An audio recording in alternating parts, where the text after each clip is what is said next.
ขึ้นรถปุ๊บเนี่ยเวลาเดินทางไปที่ไหนไกลๆเนี่ยนอกจากท่านจะเจริญกรรมฐานบนรถไปแล้วท่านจะฟังธรรมท่านจะมีหูฟังมีiPod เขาเรียก iPod เนาะอาตมามี iPod แล้วก็หูฟังแต่ก่อนหูฟังมันมีสายอย่างปัจจุบันมันไม่มีสายแล้วมันก็สะดวกแต่ก่อนเนี่ยหูฟังมันมีสายมันก็จะพันกันตลอดและเวลาหยิบออกมาปุ๊บหลวงปู่ท่านก็จะมาแก้หูฟังเพราะมันพันกันหลวงปู่ก็บอกว่าเวลาเก็บเราก็เก็บอย่างดีเนาะเวลาออกมาอย่างมันพันลุงลังอย่างนี้เนี่ยมันเหมือนกับสัตว์โลกหลวงปู่ว่าเหมือนกับสัตว์โลกดูภายนอกเนี่ยเก็บเหมือนจะดีแต่อยู่ไปอยู่มาก็พัวพันอยู่ในโลกอะไรบางทีท่านเป็นอุปมาเป็นเรื่องธรรมะไปหมดแต่ท่านเรียกสายธรรมหลังจากนั้นอาตมาก็เลยเข้าใจศัพท์หลวงปู่เนี่ยจริงๆมีศัพท์น่ารักหลายอย่างเช่นออกซิเจนถังออกซิเจนเนี่ยท่านก็ไม่ได้เรียกว่าถังออกซิเจนนะโยมนะท่านเรียกว่าเติมลมนะท่านเรียกว่าเติมลมถังออกซิเจนสีเขียวๆที่เราจะเห็นในเวลาที่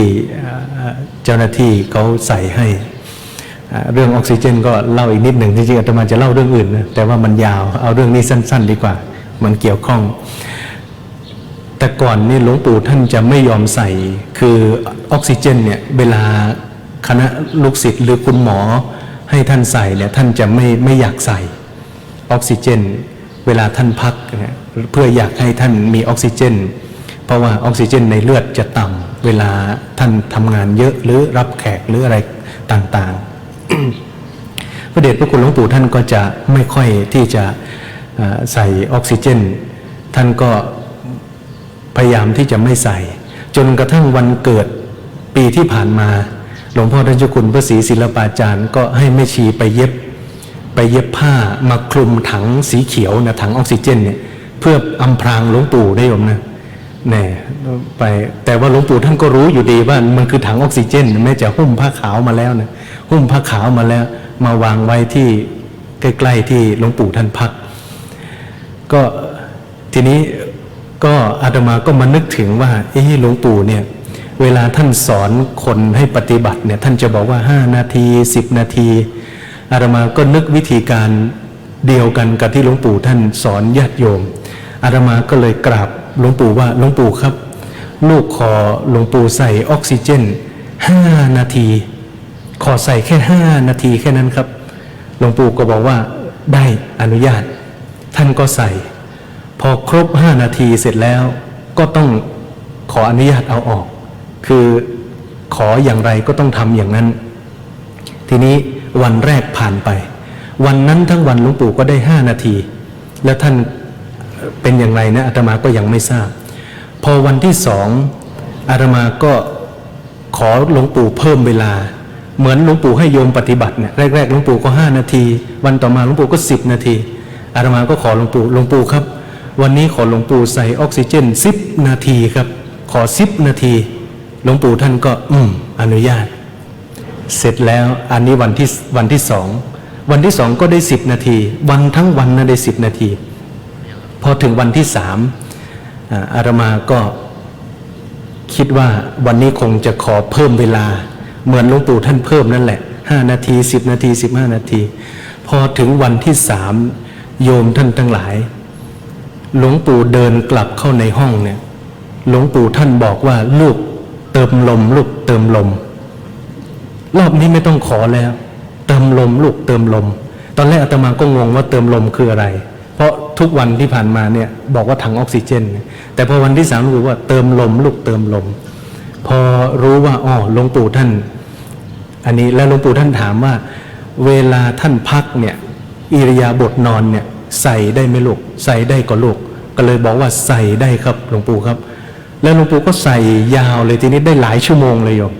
จากแค่5 นาทีกับ10 นาทีเนี่ยยาวเลยเหมือนกับที่โยมจะนั่งสมาธิ10 นาทีวันนี้แหละเหมือนกันอันนี้อาตมาพูดอีกก็เดี๋ยวเลยเวลาโยมท่านทั้งหลายพิธีกรจะทำให้เวลาเสียเองซะละก็ต้องยุติเรื่องราวไว้แต่เพียงเท่านี้ก่อนนะโยมนะในลำดับต่อไปจะได้เข้าสู่พิธีการบำเพ็ญกุศลบูชาคุณ พระเดชพระคุณหลวงปู่พระพรหมมงคลกล่าวขอโอกาสพระมหาเถรานุเถระในการดำเนินพิธีการบำเพ็ญกุศลบูชาคุณพระเดชพระคุณหลวงปู่พระพรหมมงคลสืบต่อไป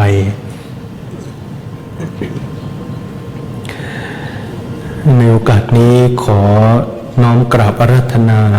หลวงพ่อพระครูวิสิทธธรรมากรเจ้าอาวาสวัดศรีมารามอำเภอสันกำแพงจังหวัดเชียงใหม่จุดธูปเทียนบูชาพระรัตนตรัยที่โต๊ะหมู่บูชาขอน้อมกราบอาราธนาครับ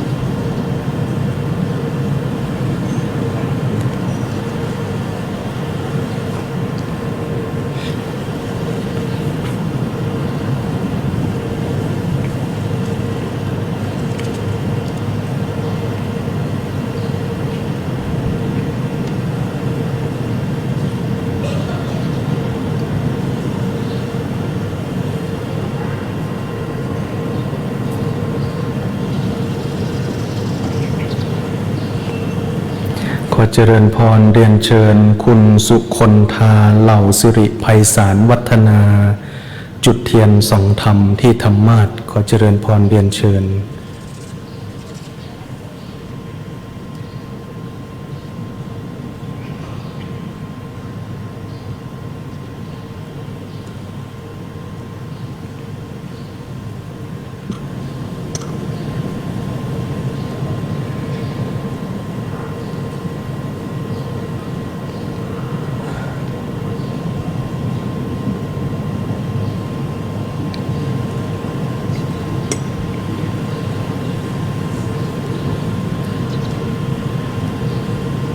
ขอกราบอาราธนาท่านอาจารย์พระมหาลำพันธ์ปุญญมโนปรริยนธรรม9ประโยคประธานพระธรรมทูตสายต่างประเทศรุ่นที่25จุดธูปเทียนเครื่องทองน้อยเครื่องล่างเบื้องหน้าโกฐเพื่อบูชาพระเดชพระคุณหลวงปู่พระพรหมมงคลขอกราบอาราธนาครับ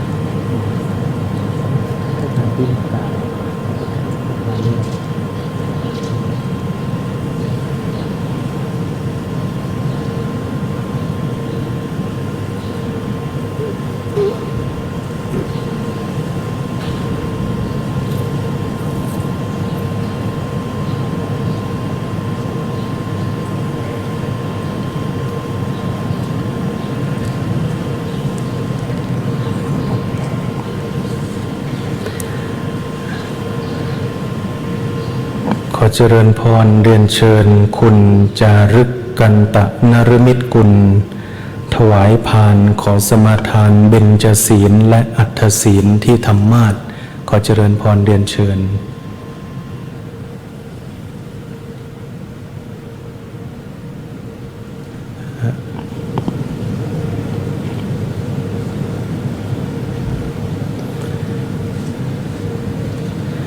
วันนี้เป็นวันธรรมัสวนะขอกราบอาราธนาท่านอาจารย์พระมหาวรพงศ์วรวังโสได้เมตตาให้ศีล5และศีล8ในคราวเดียวกันนะครับและเจริญพรญาติโยมผู้ที่สมาทานศีล5พึงสมาทานเฉพาะ5ข้อผู้สมาทานศีล8ก็สมาทานครบทั้ง8ข้อนะครับ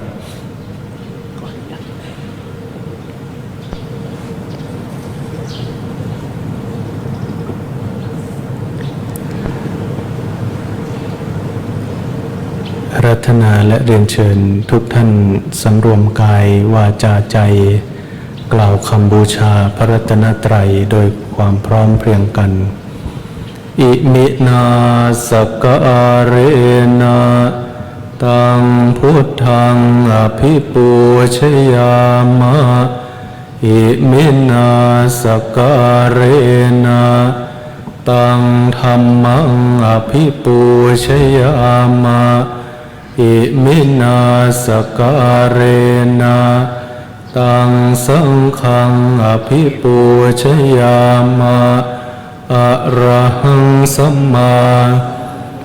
ภะคะวาพุทธังภะคะวันตังอภิวาเทมิสวากขาโตภะคะวะตาธัมโมธัมมังนัมมัสสามิสุปฏิปันโนภะคะวะโตสาวกสังโฆ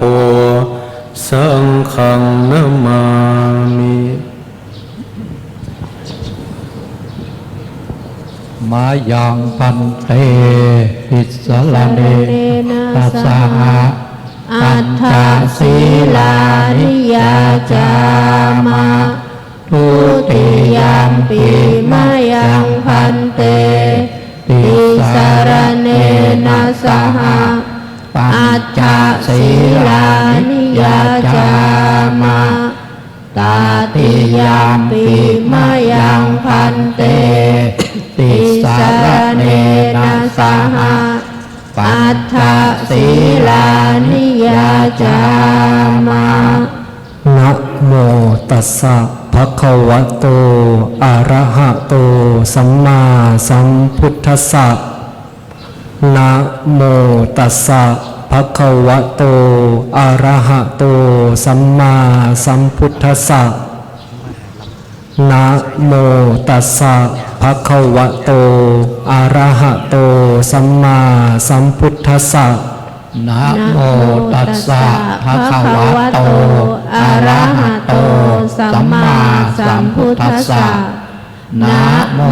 ตัสสะภะคะวะโตอะระหะโตสัมมาสัมพุทธัสสะนะโมตัสสะภะคะวะโตอะระหะโตสัมมาสัมพุทธัสสะพุทธังสรณังคัจฉามิพุทธังสรณังคัจฉามิธัมมังสรณังคัจฉามิธัมมังสรณังคัจฉามิสังฆังสรณังคัจฉามิสังฆังสรณังคัจฉามิ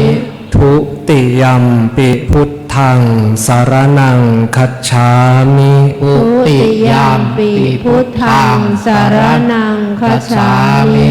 ทุติยัมปิธัมมังสรณังคัจฉามิทุติยัมปิธัมมังสรณังคัจฉามิทุติยัมปิสังฆังสรณังคัจฉามิทุติยัมปิสังฆังสรณังคัจฉามิตติยัมปิพุทธังสรณังคัจฉามิตติยัมปิพุทธังสรณังคัจฉามิตติยัมปิธัมมังสรณังคัจฉามิตติยัมปิธัมมังสรณังคัจฉามิตติยัมปิสังฆังสรณังคัจฉามิตติยัมปิสังฆังสรณังคัจฉามิปานาติปาตาเวรมณีสิกขาปะทังสมาธิยามิปานาติปาตาเวรมณีสิกขาปะทังสมาธิยามิอะทินนาทานาเวรมณีสิกขาปะทังสมาธิยามิอะทินนาทานาเวรมณีสิกขาปะทังสมาธิยามิกาเมสุมิจฉาจาราเวรมณีอภรัมมจริยาเวรมณีสิกขาปะทังสมาธิยามิกาเมสุมิจฉาจาราเ เวรมณีสิกขาปะทังสมาธิยามิ มุสาวาทาเวรมณีสิกขาปะทังสมาธิยามิ มุสาวาทาเวรมณีสิกขาปะทังสมาธิยามิ สุราเมรยมัชฌะปมาทัฏฐานาเวรมณีสิกขาปะทังสมาธิยามิ สุลาเมรยะมัชฌะปมาตัฏฐานาเวรมณีสิกขาปะทังสมาธิยามิ วิกาลโภชนาเวรมณีสิกขาปะทังสมาธิยามิ วิกาลโภชนาเวรมณีสิกขาปะทังสมาธิยามิ มาลาคันทะวิเลปนะธารณะมันดนะวิภูสนัฏฐานาเวรมณีอุจจาสยนะ นัจจคีตะวาดิตะวิสุกดัสสนาเวรมณีสิกขาปะทังสมาธิยามิ นัจจคีตวาทิตะวิสุกทัสสนะมาราคันทะวิเรปนะธารณะมันดนะวิภูสนฐานาเวรมณีสิกขาปะทังสมาธิยามิ อุจจาสยนะมหาสยนาเวรมณีสิกขาปะทังสมาธิยามิ อุจจาสยนะมหาสยนาเวรมณีสิกขาปะทังสมาธิยามิ อิมานิอัฏฐสิกขาปทานิสีเลนะสุขติงยันติสีเลนะโภกสัมมทาสีเลนะนิพุติงยันติตัสมาสีลังวิโสทะเย สาธุสาธุสาธุ ขอเจริญพรเรียนเชิญคุณยายลาวันตั้งชัยวันนา จุดธูปเทียนเครื่องทองน้อยเครื่องบนเบื้องหน้าโกฐเพื่อพระเดชพระคุณหลวงปู่พระพรหมมงคลบูชาธรรมขอเจริญพรเรียนเชิญ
พระมาจะโลกาทิปติสัมปติกาดอันชลีอันทิวารังอายาจถาสันติพระสัตตาปราชาคาชาติกา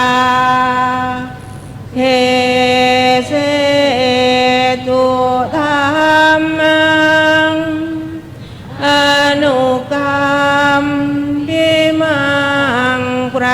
ช่างเท้าสหัม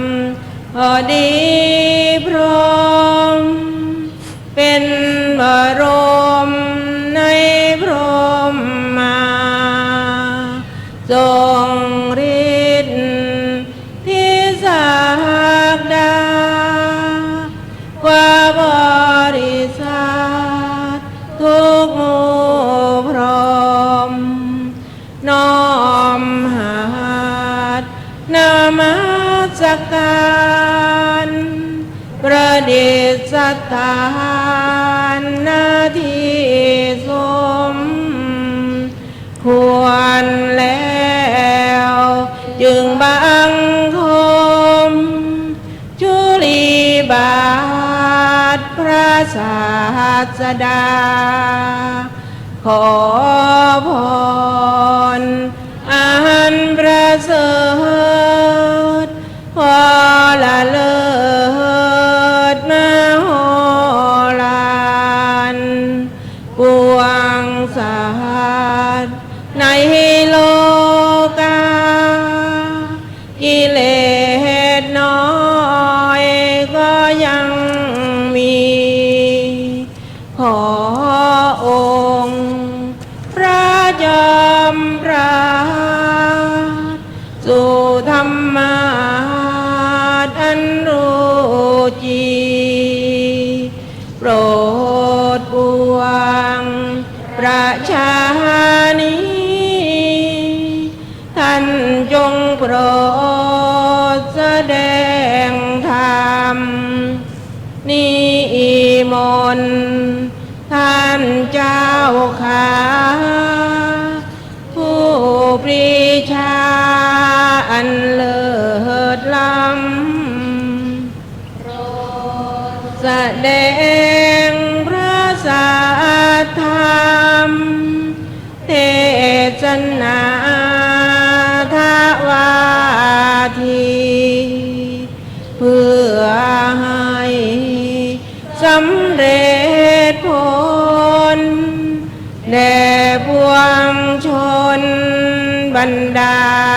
นี้สมสุขเกษมสีสมดังเจตนาเถิดอาราธนังกโร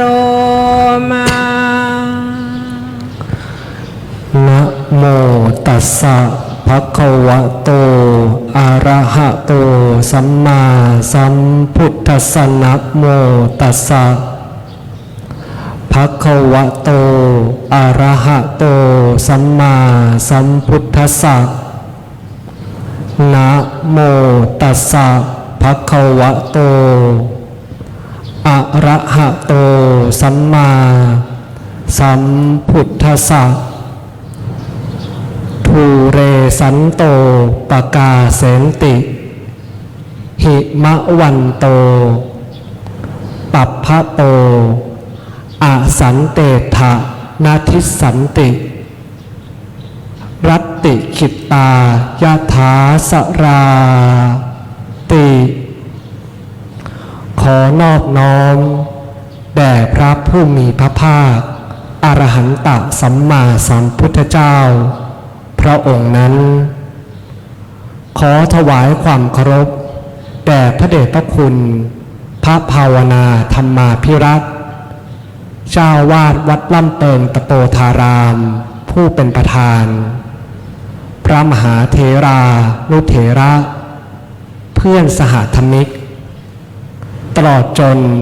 เจริญพรท่านศรัทธาสาธุชนพุทธบริษัทผู้มาประชุมกันณมณฑลพิธีแห่งนี้บัดนี้อาตมาภาพจากแสดงพระธรรมเทศนาเนื่องในงานสวดพระอภิธรรมบำเพ็ญกุศลสรีระสังขารของพระเดชพระคุณหลวงปู่พระพงษ์มงคลทองสิริมังคโลอดีตเจ้าวาดวัดพระธาตุสีจอมทองวรวิหาร อดีตที่ปรึกษาเจ้าคณะภาค7ผู้เป็นที่เคารพรักอย่างสูงยิ่งของพวกเราท่านทั้งหลายโดยวันนี้เป็นวันอาทิตย์ที่1 มีนาคม 2563 มีคณะท่านเจ้าภาพอยู่ทั้งหมด7คณะคือคณะธรรมทูตสายต่างประเทศรุ่นที่ 25 พุทธศักราช 2562 2. คณะร้านทรัพย์อนันต์เชียงใหม่และพระครูวิสิทธิธรรมกรเจ้าอาวาสวัดศรีมาราม 3. คณะลูกศิษย์ครูบาบุญเหวินรัตนยาโน 4. คณะคุณจารึกกันตะนิรมิตกุลและครอบครัว 5. คณะคุณลาวันตั้งชัยวรรณาคุณณรงค์เสนวงศ์พร้อมครอบครัวคุณพัลภาตั้งชัยวรรณา 6. คณะบริษัทคริสตันเรียลลิตี้จำกัด 7. คณะชาวจีนรุ่นที่ 10 วัดลำเปิงตะโปธาราม และรวมถึงคณะศิษยานุศิษย์ทุกรูปทุกท่านของหลวงปู่การจากไปของพระเดชพระคุณหลวงปู่นั้นนำมาซึ่งความเศร้าโศกเสียใจแก่พวกเราท่านทั้งหลายเพราะหลวงปู่ท่านเปรียบเสมือนต้นไม้ใหญ่ที่คอยแผ่กิ่งก้านสาขาให้ร่มเงาแก่นกน้อยๆอย่างพวกเราท่านทั้งหลายแต่ทว่ามัจจุราชคือความตายก็มาพัดพรากหลวงปู่ไปเช่นนี้เป็นตามสัจธรรมที่องค์สมเด็จพระสัมมาสัมพุทธเจ้าพระองค์ตรัสไว้เหลือแต่คุณงามความดีที่องค์ท่านได้ทำมาเป็นเครื่องปรากฏแก่อนุชนคนรุ่นหลังเราทุกคนที่มาร่วมในงานนี้บางคนมาจากที่ไกลบ้างบางคนมาจากที่ใกล้บ้างจากกรุงเทพบ้างหรือจากต่างประเทศบ้างก็มีที่ทุกคนมาก็เพราะคุณงามความดีขององค์หลวงปู่ที่ปรากฏแก่พวกเราท่านทั้งหลายถึงแม้ท่านจะละสรีระสังขารไปแล้วแต่คุณงามความดีของท่านก็ปรากฏเหมือนภูเขาใหญ่ให้คณะศิษยานุศิษย์ได้เห็นดังพระพุทธภาษิตที่อาตมาภาพได้ยกมาซึ่งมาในอัตถกถาคุถกนิกายธรรมบทปกิณกวรรคที่ 21ว่าทูเรสันโตปกาเสนติหิมะวันโตวะปัปพะโตอาสันเตถะนาทิสันติรติขิตายถาสราแปลเป็นภาษาไทยได้ว่าสัตบุรุษทั้งหลายย่อมปรากฏในที่ไกลเหมือนภูเขาหิมพานต์ส่วนอาสัตบุรุษย่อมไม่ปรากฏในสถานที่นี้เหมือนลูกศรที่เขายิงไปในราตรีฉะนั้นอธิบายความได้ว่าปราชญ์ทั้งหลายมีพระพุทธเจ้าเป็นต้นชื่อว่าสัตบุรุษหรือที่เราเรียกกันว่าคนดีนั่นเองเพราะความที่กิเลสของท่านทั้งหลายเหล่านั้นสงบระงับไปแม้ท่านเหล่านั้นจะยืนอยู่ในที่ไกลก็ตามแต่คุณงามความดีของท่านก็ย่อมปรากฏได้เหมือนอย่างภูเขาหิมพานต์ซึ่งกว้าง 3,000 โยชน์สูง500โยชน์ประดับด้วยยอด 84,000 ยอดย่อมปรากฏแก่ชนทั้งหลายผู้ยืนอยู่ที่ไกลเหมือนตั้งอยู่เฉพาะหน้าชั้นใดสัตบุรุษทั้งหลายย่อมปรากฏชั้นนั้น ส่วนพวกคนพาลผู้เห็นแก่อามิสสินจ้าง ชื่อว่าอาสัตตบุรุษหรือคนชั่วนั่นเอง อาสัตตบุรุษเหล่านั้นแม้จะนั่งในที่ใกล้คุณงามความดีของเขา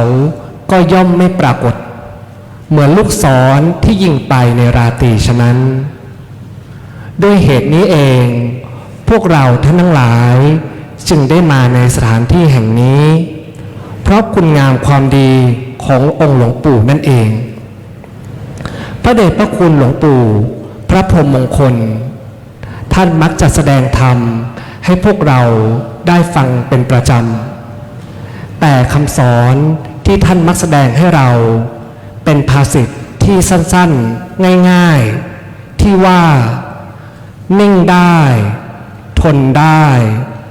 รอได้ช้าได้ดีได้บัดนี้อาตมาภาพจักได้แสดงอรรถาธิบายแห่งภาษิตนั้นให้ทุกท่านฟังคนโบราณปกติเวลาเดินทางไปไหนมาไหนต้องนิ่งได้ทนได้รอได้ช้าได้ดีได้แต่คนสมัยนี้นิ่งไม่ได้พูดไม่ดีทนไม่ได้อยู่ไม่ได้อีกรอก็ไม่ได้ช้าก็ไม่ได้จึงเอาดีกันไม่ค่อยได้เป็นเพราะว่าคนในยุคปัจจุบันนี้ไม่เคยถูกฝึกให้รอเลยอย่างเช่นถ้าอินเทอร์เน็ตหรือ Wi-Fi ช้าก็ทนรอไม่ได้ต้องเสียเงินไปเพิ่มสปีดพอให้มานั่งนิ่งๆทำสมาธิก็ทำไม่ได้เพราะเคยชินกับการส่งจิตออกนอกอยู่ตลอดเวลาจนกลายเป็นคนสมาธิสั้นบ้างเป็นคนอารมณ์แปรปรวนบ้างสิ่งเหล่านี้มีมากแต่ทุกคนไม่เคยคิดเพราะฉะนั้นเราจงควรฝึกให้เป็นคนนิ่งได้ทนได้รอได้ช้าได้แล้วเราจึงจะดีได้จะทำได้อย่างไรอันดับแรกนิ่งได้การที่เราจะนิ่งได้นั้นเราต้องฝึกสมถกรรมฐานหรือวิปัสสนากรรมฐานดังเช่นกรรมฐานที่องค์หลวงปู่คอยพร่ำสอนให้พวกเราใช้ในการพิจารณาก็คือสติปัฏฐานสี่สติปัฏฐานสี่นั้นคืออะไรสติแปลว่าการตามระลึกรู้อารมณ์ปัฏฐานแปลว่าที่ตั้งของการเพ่งสติปัฏฐานสี่จึงหมายถึง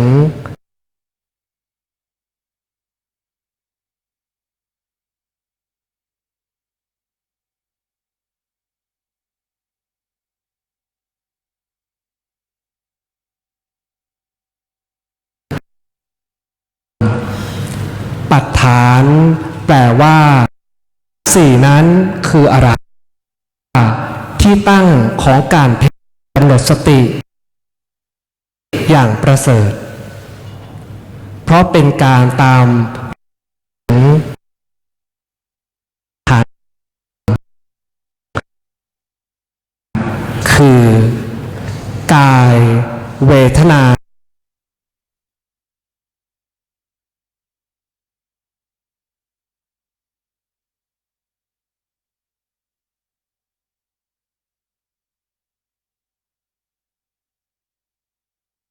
สติปัฏฐานข้อแรกนั้นธรรมดามนุษย์เราลองมีใครมาพูดว่าพี่ทำไมแก่จังก็จะโกรธเป็นฟืนเป็นไฟ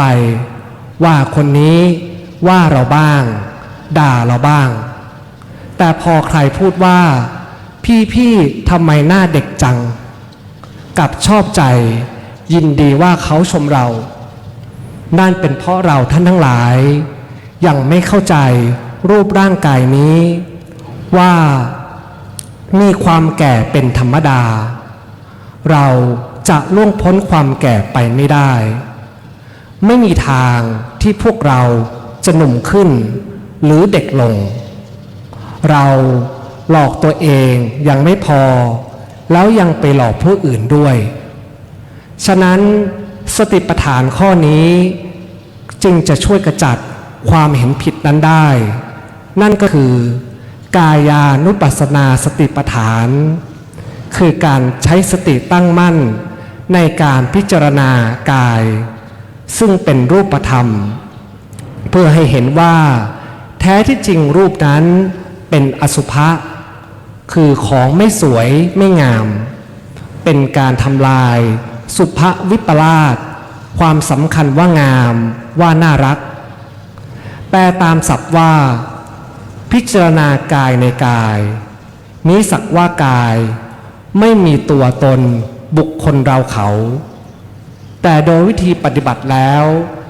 ให้เราเอาสติเอาจิตเพ่งดูกายยืนเดินนั่งนอนเหลียวซ้ายแลขวาคู้แขนเข้าเหยียดแขนออกต้องใช้สติติดตามดูรูปร่างกายสังขารของเราว่าประกอบด้วยธาตุสี่คือธาตุดินอันได้แก่ ผมขนเล็บฟันหนังเป็นต้นธาตุน้ำได้แก่น้ำเลือดน้ำหนองน้ำลายน้ำมูดเป็นต้นธาตุลมได้แก่ลมพัดขึ้นเบื้องบนลมพัดลงเบื้องต่ำลมหายใจหรือช่องว่างภายในร่างกายเป็นต้นธาตุไฟได้แก่ไฟยังร่างกายให้อบอุ่นไฟยังร่างกายให้เร่าร้อนกระวนกระวายไฟที่ใช้ในการย่อยอาหารเป็นต้นธาตุทั้งสี่มาประชุมรวมกันโดยมีจิตเป็นประธานเมื่อถึงเวลาก็มีการเสื่อมสลายไปในธรรมชาตินั่นเองวิธีพิจารณานั้นให้เราพิจารณาว่ากายนี้ก็สักแต่ว่ากายเป็นธาตุสี่ขันธ์ห้าไม่ใช่สัตว์ไม่ใช่บุคคลไม่ใช่ตัวไม่ใช่ตนไม่ใช่เขาไม่ใช่เรา 2. เวทนานุปัสสนาสติปัฏฐานคือการใช้สติตั้งมั่นในการพิจารณาเวทนาซึ่งเป็นนามธรรมเพื่อให้เห็นว่าแท้ที่จริงนามก็เป็นทุกข์เป็นการทำลายสุขวิปลาสความสำคัญว่าเป็นสุขเวทนาเป็นสภาพที่ทนอยู่ไม่ได้บัญชาการไม่ได้ต้องเป็นไปตามสภาพนี้และเป็นไปตามธรรมชาติเวทนานั้นมีอยู่3ประการด้วยกันได้แก่สุขเวทนาทุกขเวทนาและอุเบกขาเวทนาให้เราเจริญสติไปพิจารณาเวทนานั้นๆเช่นฝ่ายสุขก็มีสุขกายสุขใจอันนี้เรียกว่าสุขเวทนาแล้วก็ฝ่ายทุกข์ทุกกายทุกใจหรือว่าทุกทางด้านกายและใจก็ได้นี้เรียกว่าทุกขเวทนาอุเบกขาเวทนาก็คือไม่สุขไม่ทุกข์จิตใจมักจะเลื่อนลอยหาที่เกาะไม่ได้เรียกว่าอุเบกขาเวทนาการที่เราจะเจริญสติให้รู้ทันเวทนาได้นั้นเราต้องรู้จักการเกิดขึ้นของเวทนาก่อนตามในที่มาในปฏิจจสมุปบาทนั้นท่านกล่าวไว้ว่าเมื่ออายตนะภายในคือตาหูจมูกลิ้นกายใจอายตนะภายนอกคือรูปรสกลิ่นเสียงสัมผัสธรรมารมณ์ และวิญญาณมีจักขุวิญญาณโสตวิญญาณฆานวิญญาณเป็นต้นทั้งสามนี้มาประชุมกันก็จะเกิดผัสสะและผัสสะนี้เองก็เป็นปัจจัยให้เกิดเวทนายกตัวอย่างเช่นเมื่อเสียงคือสัทธธาตุมากระทบที่ประสาทหูโดยมีโสตวิญญาณเป็นตัวรู้จึงเกิดผัสสะขึ้นถ้าเสียงนั้นถูกหมายรู้ว่าเป็นคำด่าคำว่าสังขารก็จะปรุงแต่งให้เรารู้สึกโกรธไม่พอใจเป็นทุกขเวทนาทางใจเกิดขึ้นแต่เมื่อเราพิจารณาโดยใช้ปัญญาแล้วเสียงคือสัทธธาตุนั้นเกิดขึ้นแล้วก็ดับไปแล้วแต่จิตของเราไปอุปทานยึดมั่นถือมั่นว่าเขาด่าเราจึงทำให้เกิดทุกข์เราจึงควรที่จะปล่อยวางอารมณ์นั้นแล้วจิตของเราก็จะเป็นอุเบกขาวางเฉยแทนให้เราพิจารณาว่าเวทนาก็สักแต่ว่าเวทนาบางครั้งก็เป็นสุขเวทนาบางครั้งก็เป็นทุกขเวทนาบางครั้งก็เป็นอุเบกขาเวทนาไม่ใช่สัตว์ไม่ใช่บุคคลไม่ใช่ตัวไม่ใช่ตนไม่ใช่เขาไม่ใช่เรา 3. จิตตานุปัสสนาสติปัฏฐานคือการใช้สติตั้งมั่นในการพิจารณาจิตซึ่งเป็นนามธรรมเพื่อเห็นว่าแท้ที่จริงแล้วนามก็เป็นอนิจจังคือไม่เที่ยงเป็นการทำลายนิจจวิปลาสความสำคัญว่าเที่ยงจิตเป็นธรรมชาติที่คิดอ่านอารมณ์รับอารมณ์ได้เหมือนเทปบันทึกเสียงจิตเกิดที่ไหนผู้ที่จะฝึกจิตต้องรู้ที่เกิดของจิตอีกด้วยจิตเกิดทางอายตนะธาตุอินทรีย์นี้เองจะพูดเป็นภาษาไทยให้ชัดตาเห็นรูปเกิดจิตที่ตาที่ท่านเรียกว่าจักขุวิญญาณนั่นเองหูได้ยินเสียงเกิดจิตที่หูที่เรียกว่าโสตวิญญาณจมูกได้กลิ่นเกิดจิตที่จมูกลิ้นรับรสเกิดจิตที่ลิ้นกายสัมผัสเย็นร้อนอ่อนแข็งเกิดจิตทางกายเหล่านี้ท่านเรียกว่าจิตตานุปัสสนาสติปัฏฐานเมื่อเขาด่าการด่าก็เป็นการสมมุติว่าด่าเราคิดว่าอย่างนั้นแต่เรานั้นมีอยู่ที่ไหนตัวเราเองนั้นไม่มีอย่างนี้ท่านเรียกว่าปัญญาที่ไม่มีตัวตนไม่มีบุคคลแต่เป็นโดยสมมุติขึ้นมาที่เขาด่าเท่านั้นแล้วก็เป็นความแปรปรวนเปลี่ยนแปลงตามสภาพของมันก็หลุดไปดับไปที่หูสิ้นไปนี้เรียกว่าตัวปัญญาวิธีพิจารณาในจิตตานุปัสสนาสติปัฏฐานให้เราพิจารณาว่าจิตก็สักแต่ว่าจิตบางครั้งจิตก็ผ่องใสบางครั้งจิตก็เศร้าหมองไม่ใช่สัตว์ไม่ใช่บุคคลไม่ใช่ตัวไม่ใช่ตนไม่ใช่เขาไม่ใช่เรา 4. ธรรมานุปัสสนาสติปัฏฐาน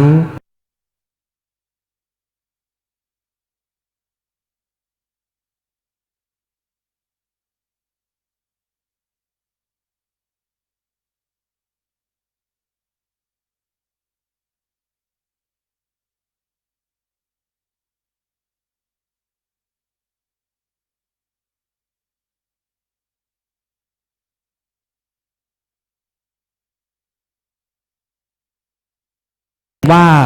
แท้ที่จริงแล้วนามและรูปนั้นเป็นอนัตตาไม่ใช่ตัวตนเป็นการทำลายอัตตวิปลาสความสำคัญว่าเป็นตัวตน หมายความว่าเรามีสติปัญญาจะรู้แยกจิตของเราว่าทำลายอัตคิดเป็นกุศลหรือกุศลอัพยากตธรรมธรรมะที่เป็นสูตรกลางๆว่าไม่เที่ยงเป็นทุกข์เป็นอนัตตาโดยพิจารณาว่าธรรมก็สักแต่ว่าธรรมบางครั้งก็เป็นกุศลธรรมบางครั้งก็เป็นอกุศลธรรมบางครั้งก็เป็นอัพยากตธรรมไม่ใช่สัตว์ไม่ใช่บุคคลไม่ใช่ตัวไม่ใช่ตนไม่ใช่เขาไม่ใช่เราท่านกล่าวว่าอานิสงส์ของผู้ใดเจริญสติปัฏฐานเนืองๆถ้าอินทรีย์บารมีไม่แก่กล้าจะสามารถบรรลุพระอรหันต์พระอรหันต์ได้ภายใน7 ปีผู้ใดเจริญสติปัฏฐานเนืองๆถ้าอินทรีย์บารมีปานกลางจะบรรลุพระอรหันต์ได้ภายใน7 เดือนผู้ใดเจริญสติปัฏฐาน4เนืองๆถ้าอินทรีย์บารมีแก่กล้าจะบรรลุพระอรหันต์ได้ภายใน7 วันแม้องค์สมเด็จพระสัมมาสัมพุทธเจ้าในปางก่อนหรือพระพุทธเจ้าที่จะบังเกิดในอนาคตและองค์ปัจจุบันพระองค์ก็ทรงใช้สติปัฏฐาน4ในการข้ามโอคะคือห้วงน้ำในสังสารวัฏนั่นเองฉะนั้นสติปัฏฐาน4จึงมีคุณมากอันหนึ่งคำว่าทนได้รอได้ช้าได้เราต้องใช้ธรรมะที่ท่านเรียกว่าขันติและโสรจะซึ่งเป็นธรรมที่ทำให้เกิดความงามขันติคืออะไรขันติคือความอดทนที่เป็นไปโดยสามัญเป็นการรักษาปกติสภาวะของตนไว้ได้ไม่ว่าจะถูกกระทบกระทั่งด้วยสิ่งอันเป็นที่พึงปรารถนาหรือไม่พึงปรารถนาก็ตามมีความหนักแน่นมั่นคงเหมือนแผ่นดินไม่หวั่นไหวท่านแบ่งเป็น4 ประเภทคืออดทนต่อความลำบากตักตำ1อดทนต่อทุกขเวทนา1อดทนต่อความเจ็บใจ1อดทนต่ออำนาจกิเลส1ส่วนขันติที่มีความอดกั้นเป็นลักษณะท่านเรียกว่าอธิวาสนขันติเช่นอดทนต่อความร้อนความหนาวเป็นต้นที่เรียกว่าทนตากตำอดทนต่อทุกขเวทนาในเวลาเจ็บไข้ได้ป่วยที่เรียกว่าทนลำบากอดทนต่อคำจับจ้วงล่วงเกินที่เรียกว่าทนเจ็บใจเพราะว่าความร้อนหนาวมีแต่อดกลั้นเอาไว้และความโกรธมีแต่อดกลั้นเอาไว้ในใจไม่แสดงออกไปโดยผุนผันพลันแล่นคือไม่ปล่อยความโกรธออกไปทางวาจาทางกายอดทนไว้ในใจนั่นเองโสรจะคือความสงบเสงี่ยมเจียมตัว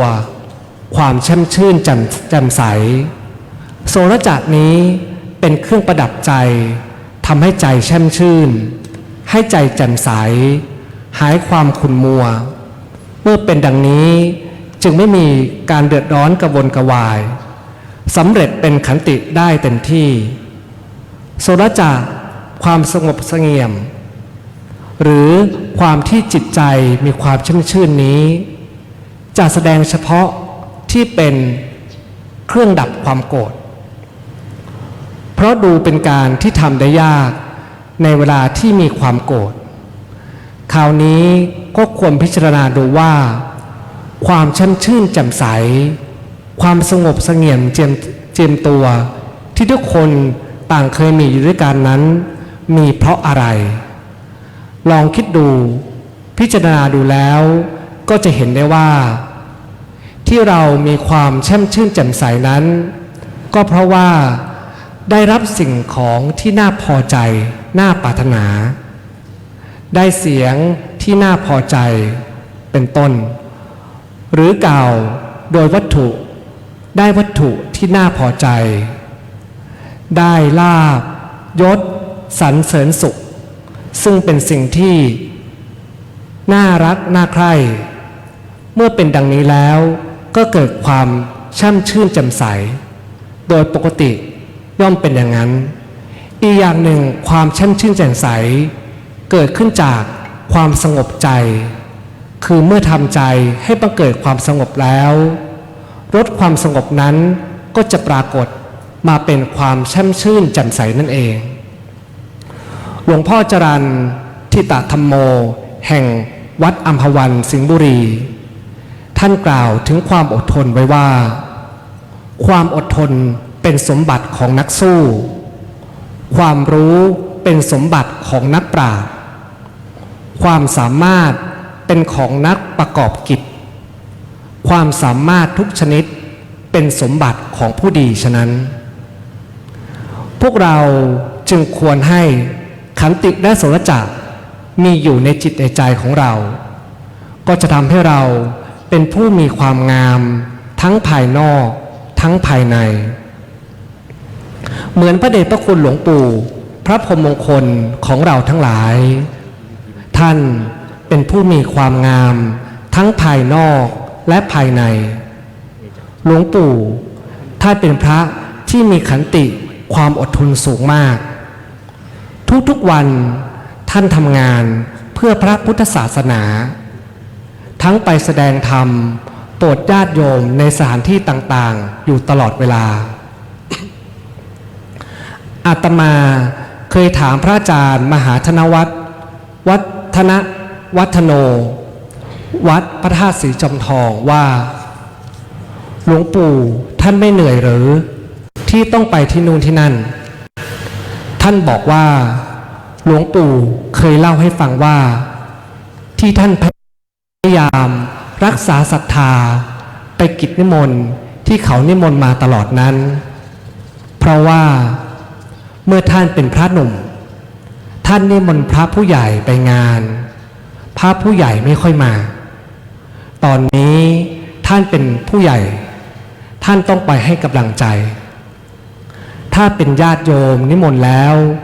หลวงปู่บอกว่าญาติโยมมีบุญคุณเราอยู่ได้เพราะญาติโยมหลวงปู่ของพวกเราท่านพยายามรักษาศรัทธาของพวกเราถึงขนาดนี้โดยไม่เห็นแก่ความลำบากของท่านเลยส่วนภาษิตสุดท้ายคือดีได้นั้นจะดีได้ก็ด้วยการประพฤติธรรมอย่างหนึ่งที่ท่านเรียกว่าสัตธรรมแปลว่าธรรมของสัตบุรุษธรรมของคนดีซึ่งหมายถึงพระพุทธพจน์หรือคำสอนของพระพุทธเจ้าเรียกโดยเคารพว่าพระสัตธรรมสัตธรรมนั้นแบ่งเป็น3อย่างคือ 1. ปริยัติสัตธรรมคือคำสอนที่แสดงหลักสำหรับศึกษาเราเรียนทรงจำแนะนำสั่งสอนกันเช่นพระสูตรคาถาชาดกเป็นต้นดังเช่นหลวงปู่ของเราท่านได้ตั้งใจศึกษาเล่าเรียนนักธรรมชั้นตรีชั้นโทและชั้นเอกพระไตรปิฎกอัฏฐกถาและอื่นๆอีกหลายอย่างท่านเป็นผู้ใส่ใจต่อการศึกษาใคร่ต่อการศึกษาพระธรรมวินัยก่อนหลวงปู่จะมรณภาพได้1 อาทิตย์ท่านได้เมตตาไปเยี่ยมลูกพระลูกเนนที่อบรมบาลีที่วัดดอยสัมพันชูแม่วางท่านเมตตาไปนั่งอยู่หน้าเต็นท์ที่พักของสามเณรอย่างเป็นกันเองไม่ได้ถือเนื้อถือตัวพร้อมให้โอวาทแก่ลูกพระลูกเนนว่าสมัยก่อนอยู่กันลำบากกว่านี้ปัจจุบันเป็นสัพพยะมากแล้วให้ลูกๆพากันอดทน ตั้งใจศึกษาเราเรียนหลวงปู่ท่านไม่ได้เป็นเพียงผู้ใคร่ต่อการศึกษาเท่านั้นท่านยังสอนให้ลูกศิษย์เป็นผู้ใคร่ต่อการศึกษาเราเรียนด้วย 2. ปฏิบัติสัตธรรมคือคำสอนที่แสดงถึงหลักธรรมหลักปฏิบัติตามที่ศึกษามาแล้วแสดงวิธีปฏิบัติสูงขึ้นไปตามลำดับคือระดับศีลระดับสมาธิระดับปัญญาดังเช่นองค์หลวงปู่ของเราท่านได้ฝึกการปฏิบัติสมถกรรมฐานกับพระสุธรรมยานเถรอินทจักโกพระสุพรหมยานเถรพรหมจักโกพระครูพัฒนกิจจานุรักษ์ครูบาชัยวงศาพัฒนาครูบาอภิชัยขาวปีและท่านได้ฝึกการปฏิบัติวิปัสสนากรรมฐานในแนวสติปัฏฐาน4จากวัดมหาธาตุยุวราชรังสฤษฎ์วรมหาวิหารกรุงเทพพระมหานครกับพระเดชพระคุณพระธรรมเทียราชมหาโมนีโชดกญาณสิทธิรวมทั้งท่านยังได้ฝึกการปฏิบัติและศึกษาการปฏิบัติในแนวทางวิปัสสติปัฏฐาน4ตามหลักพระไตรปิฎกอรรถกถาและอื่นๆที่ประเทศพม่ากับมหาศรีสยาดอนาวัดศาสนยิสาด้วยหลวงปู่ท่านเป็นนักปฏิบัติแม้ในวันสุดท้ายก่อนที่ท่านจะมรณภาพตอนบ่ายขณะที่ท่านกำลังพักผ่อนอยู่ท่านได้ลุกขึ้นมานั่งเพราะหายใจติดขัดท่านได้ขอยาหอมกับพระอุปถากพระอุปถากจึงถวายยาหอมแล้วถวายออกซิเจนให้ท่านใส่หลวงปู่ได้นอนพักสักพักปรากฏว่าเกิดเวทนากล้าขึ้นหลวงปู่จึงลุกขึ้นมานั่งสมาธิหลังจากนั้นคณะศิษย์จึงนำหลวงปู่ส่งโรงพยาบาลจอมทองจะเห็นได้ว่าแม้ในช่วงก่อนที่หลวงปู่จะละสังขารหลวงปู่ท่านก็ไม่ทิ้งภาวนาท่านเจริญสติอยู่นั่นเองท่านเป็นพระนักปฏิบัติจริงๆ 3. ปฏิเวสธรรมคือคำสอนที่แสดงถึงผลที่เกิดจากการปฏิบัติได้แก่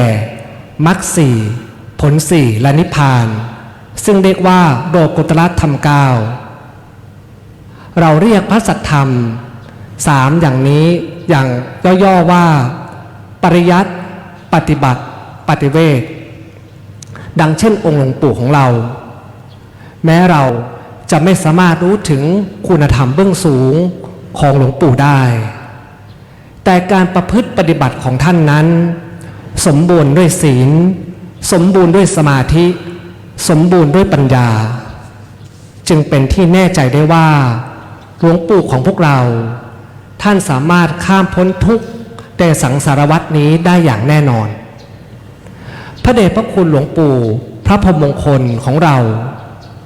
ท่านเป็นผู้มีบุญมากเป็นผู้โชคดีมากด้วยเหตุผลหลายประการแต่สามารถสรุปโดยย่อไว้เป็น4ประการคือ 1. ท่านเกิดในตระกูลที่เป็นสัมมาทิฏฐิมีโยมพ่อโยมแม่ที่ดีมีความศรัทธาในพระพุทธศาสนาจึงได้นำหลวงปู่ไปบรรพชาเป็นสามเณรตั้งแต่อายุ11 ขวบอุปสมบทเป็นพระภิกษุจนถึงมรณภาพนับได้ว่าชีวิตของหลวงปู่นั้นเป็นชีวิตที่บริสุทธิ์อย่างยิ่งภายใต้ร่มกาสาวพัสในพระพุทธศาสนา 2. ท่านมีครูบาอาจารย์ที่ดีเป็นพระสุปฏิปันโนปฏิบัติดีปฏิบัติชอบมีพระสุพรหมยานเถรอินทจักโกพระสุพรหมยานเถรพรหมจักโก พระครูพัฒนกิจจานุรักษ์ครูบาชัยวงศาพัฒนา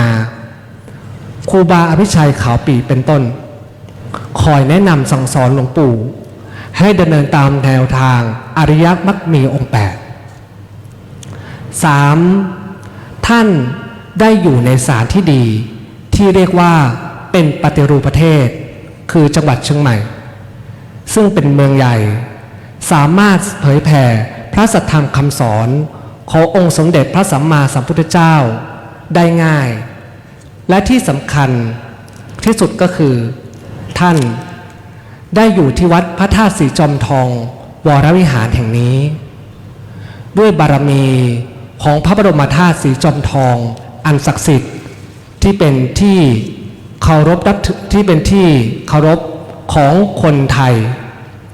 จึงทำให้การเผยแผ่พุทธศาสนาของหลวงปู่นั้นเป็นไปได้โดยสะดวกมีมนุษย์และเทวดาทั้งหลายคอยช่วยเหลือ 4. ท่านเป็นผู้มีบริวารที่ดีท่านมีพระเถระคอยช่วยงานด้านวิปัสสนาธุระมีพระมหาปริญญาทั้งหลายคอยช่วยงานด้านคันธุระมีพระภิกษุหนุ่มและสามเณรคอยช่วยการจัดงานต่างๆมีแม่ชีอุบาสกอุบาสิกาคอยช่วยเหลืองานวัดมีแม่ครัวพ่อครัวคอยช่วยหุงหาอาหารทุกคนทำงานอย่างขยันขันแข็งโดยไม่ว่างานจะเด็ดเหนื่อยสักเพียงไรก็ตามพอทุกคนคิดว่าเราทำให้หลวงปู่ความเด็ดเหนื่อยเหล่านั้นก็พันหายไปได้กลับมาเป็นความปรับปลื้มใจที่ได้ทำเพื่อท่านชีวิตของคนหนึ่งที่เกิดขึ้นมาในโลกนี้แล้วทำประโยชน์ให้เกิดแก่ตนเองให้เกิดแก่ผู้อื่นหรือให้เกิดแก่พระพุทธศาสนาได้มากขนาดนี้จะมีสักกี่คนพระเดชพระคุณหลวงปู่พระพรหมมงคลชีวิตของท่านนั้นเป็นชีวิตที่มีคุณค่าเป็นชีวิตที่มีความหมายเป็นชีวิตที่เกิดมาเพื่ออื่นโดยแท้ท่านจึงเป็นผู้ควรแก่การกราบไหว้แก่การเคารพบูชาของคณะศิษยานุศิษย์และมหาชนทั้งปวงอาตมาขอเชิญบทประพันธ์ของอาจารย์พระมหาปริทัศน์วรกิจโจวัดประพิมุขวรวิหารซึ่งท่านได้แต่งไว้เพื่อสดุดดีคุณของหลวงปู่ว่าท่านพระพรหมมงคลกุศลสร้างไม่เคยห่างทางธรรมนำวิถีปริยัติจัดให้ใจปราณีเรื่องบาลีที่วัดท่านนั้นก้าวไกลปฏิบัติชัดเจนหลักเกณฑ์ถึงอันดับหนึ่งพึ่งพาได้หายสงสัยคณะ5มหาธาตุประกาศไปเป็นแหล่งใหญ่สมัยเก่าเล่าตำนานปฏิเวทกิเลสหลุดวิมุตติสมาธิริเริ่มเพิ่มพื้นฐานปลูกสำนึกฝึกตนจนเชี่ยวชาญเป็นอาจารย์ทำการสอนก่อนใครๆถึงวาระถูกสกัดมัจจุราชมาพิฆาตฟาดฟันต้องหวั่นไหวบุญที่ทำนำทางสว่างไปพ้นทุกภัยในแดนทิพย์พระนิพพานอิมินากตะบุญเยนะด้วยอนุภาพผลบุญกุศลคุณงามความดีที่คณะท่านเจ้าภาพและศิษยานุศิษย์ของพระเดชพระคุณหลวงปู่พระพรหมมงคลทองสิริมังคโลได้ทำไว้แล้วขอจงเป็นพละวัจจัยให้องค์หลวงปู่ได้รับทราบและอนุโมทนาในบุญกุศลเหล่านี้เพื่อเป็นเครื่องสักการะเคารพบูชาคุณขององค์หลวงปู่ด้วยใจอันสำนึกในพระคุณของหลวงปู่อันหาที่สุดไม่ได้อันหนึ่งด้วยอำนาจบุญกุศล คุณงามความดี ความเสียสละ ความสามัคคี ความกตัญญูกตเวที และความมีน้ำใจที่ท่านเจ้าภาพทุกคน สาธุชนทุกท่าน ได้บำเพ็ญให้เป็นไปตั้งแต่ต้นโดยประสงค์ ขอสมมุติยุติลง คงไว้แต่เพียงเท่านี้ เอวังก็มีด้วยประการละชนี้ อันธรรมยังสาธุกรังกโรมะเสสาธุสาธุสาธุพระธรรมเทศนาโดยท่านอาจารย์พระมหาวรพงศ์วรวังโสเรียนธรรม9ประโยคเจ้าคณะตำบลริมใต้ธรรมยุทธผู้ช่วยเจ้าวาดพระอารามหลวงวัดป่าดาราพิรมพระอารามหลวงอำเภอแม่ริมจังหวัดเชียงใหม่ได้โปรดเมตตาแสดงพระธรรมเทศนาปรารภคุณแห่งพระเดชพระคุณหลวงปู่นั้นดังพระพุทธพจน์บทพระบาลีที่ท่านได้ยกขึ้นเป็นนิเคปบทนั้นเสมือนหนึ่งคุณงามความดีนั้นเป็นเหมือนภูเขาหิมาลัยก่อนที่จะได้สดับพระสงฆ์อัฐวรรษวัดป่าดาราพิรมพระรามหลวงได้สวดพระพิธรรมนั้นก็จะได้ขอกราบอาราธนาท่านพระอาจารย์นาวีอธิจิตโตได้แปลให้กับผู้ฟังชาวต่างชาติได้รับฟังในโอกาสนี้ขอกราบอาราธนาครับ And for the benefit of all the foreign students who have come to join us on this auspicious day, on the Buddha Day where we are holding the funeral rites for Ajahn Tong, who has unfortunately passed away at the end of last year. And I will give you a short recap on what Ajahn was teaching today in the Dhamma talk for today'sวันพระand on the occasion of Ajahn Tong's passing. Ajahn was telling us how Ajahn Tong, as he has been born, he also was subject to the causes that we all are subject to, which is aging, sickness, and dying. And in his lifetime, Ajahn Tong has always been like a big tree who has given us great shade for us all to grow under his teachings and under his beings. But unfortunately, death is the ultimate truth and it's also part of the Buddha's teaching. Everyone is subject to birth, to aging, to pain and to death. During his lifetime, Ajahn Tong has always put a great benefit on the teachings and on the practice. And during his lifetime and his ordination time as a monk, he has always taught every day with great effort, and all his teachings can come down to a simple verse that Ajahn Tong has always taught us, which has five points. One is to be still, two is to have endurance, three is to be patient, four is to be able to be slow, and five will be a good outcome.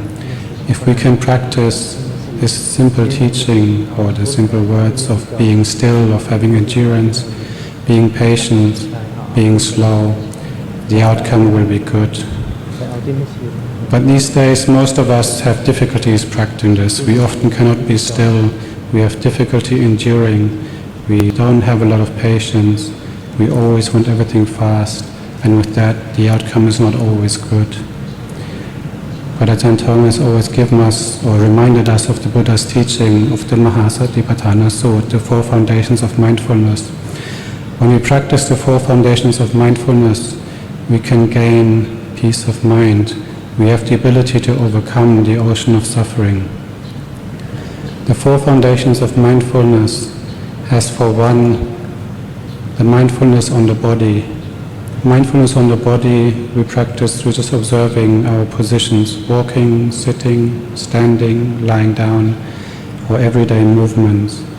As we observe these, we see the four elements. We see movement as our body moves.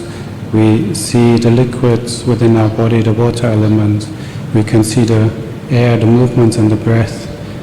In the fire and the digestions, we see the fire element.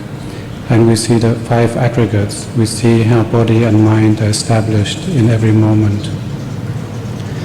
The second foundations would be mindfulness of feelings. We have in general three forms of feelings. We have well-being or happiness. We have suffering or unwellness. And the third one would be equanimity, neither happiness nor suffering. With observing and applying mindfulness to our feelings, we can see that these are simple conditions of the body and the mind. We can see how the six outer elements and the six inner elements with this come together with the six consciousness and just create conditions in every moment, where there's no I, no you, no man, no woman. The third foundations of mindfulness would be mindfulness of the mind. This is where we see the different conditions arising in the mind and applying mindfulness so that we also see the nature of the five aggregates. The practice of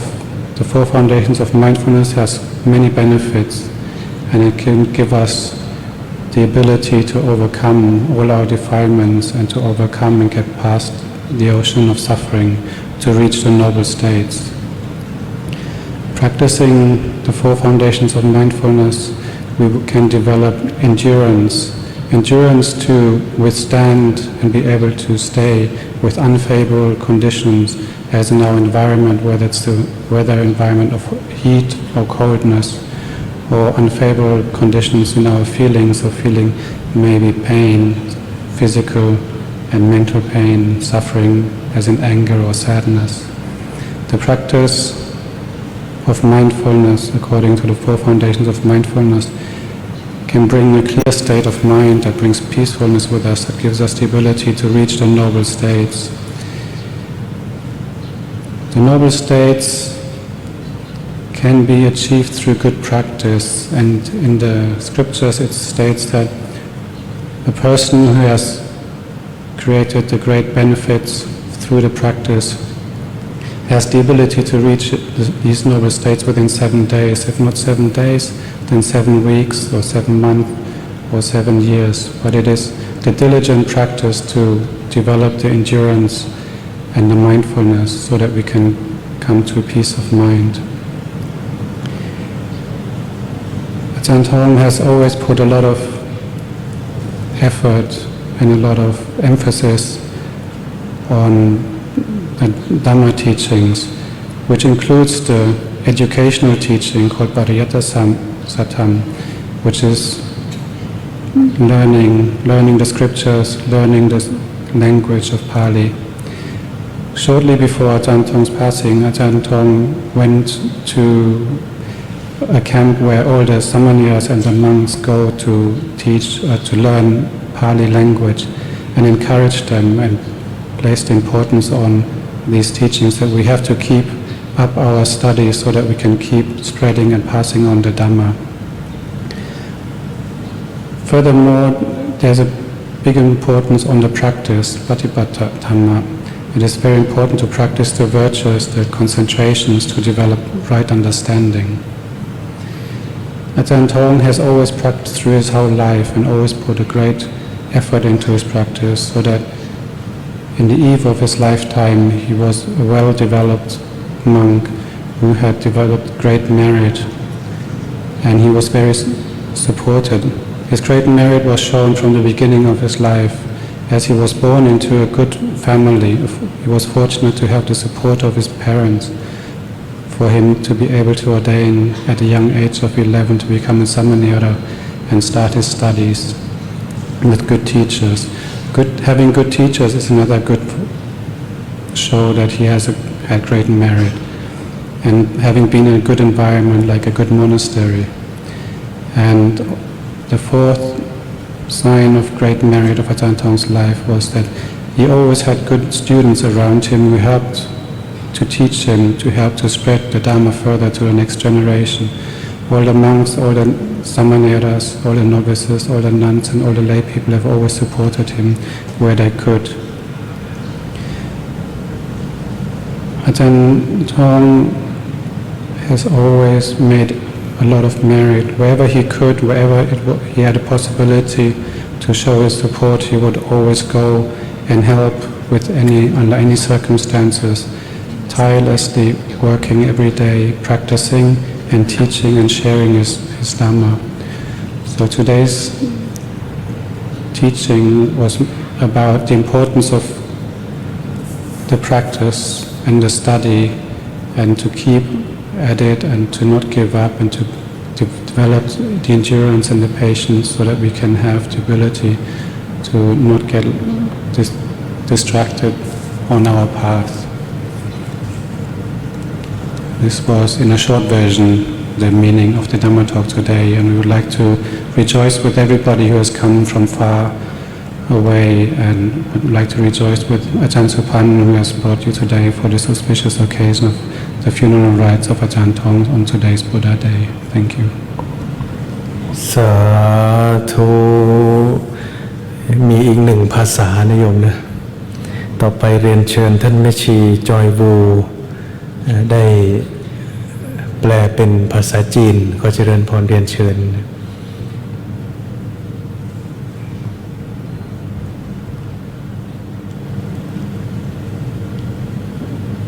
今天是正好是佛日，然后呢，邀请到的这位师父呢，是巴利第9级，然后呢是清迈魅宁县个副主持，然后呢是专属于法藏部国外第25组的一个大德。那么呢，这位师父一开始呢就说，就是礼敬佛陀，然后礼敬阿江苏盘师父，然后礼敬所有在座的每一位比丘尊者，以及跟所有释众弟子，然后欢迎释众弟子来到这里。但今天主要的讲经开示呢，是为了要供养大师父龙普通尊者，因为大师父是中通寺的方丈住持，同时也是泰国清迈泰国北部僧团北部第七部的僧团的顾问。那么呢，今天的开示主要是供养大师父。那么这位师父一开始呢，就念了一段的巴利文，意思就是说，善者呢的美德如同喜马拉雅山一样这么大，可以庇护像这样的大树，庇护大家，给大家阴凉，给庇护。那么呢，如果是恶者，那么呢，要让他做善都没有办法。所以呢，意思就是说，大师父呢，从出生一直到大师父圆寂，大师父就如同是大树一样。大师父给大家做榜样，大师父有很多的美德，那么呢，留下给大家的，即便大师父已经舍报，但是留给大家的就是这么大的，像喜马拉雅山这么大的树荫，让大家呢，留在心里，然后呢，继续学习。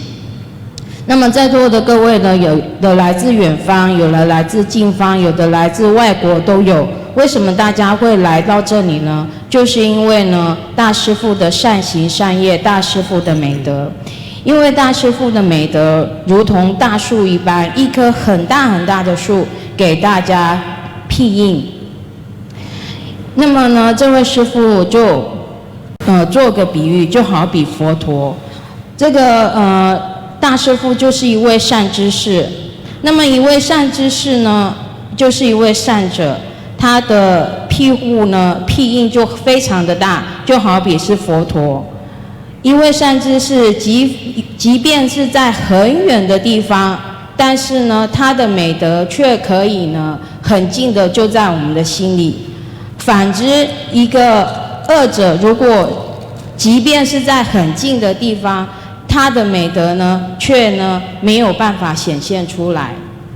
那么呢，意思就是说，大师父即便是已经舍报，但是大师父的美德、大师父的善行等等，都留下来给大家去遵行。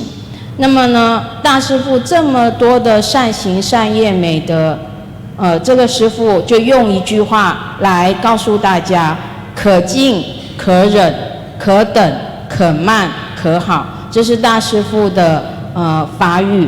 这是一般泰国人每个人都知道的，可敬、可忍、可等、可慢、可好。这位师父说，古代的人呢，也不是古代，就是以前的人，无论做什么呢，他一定会遵守这个可敬、可忍、可等、可慢、可好。但现代人呢，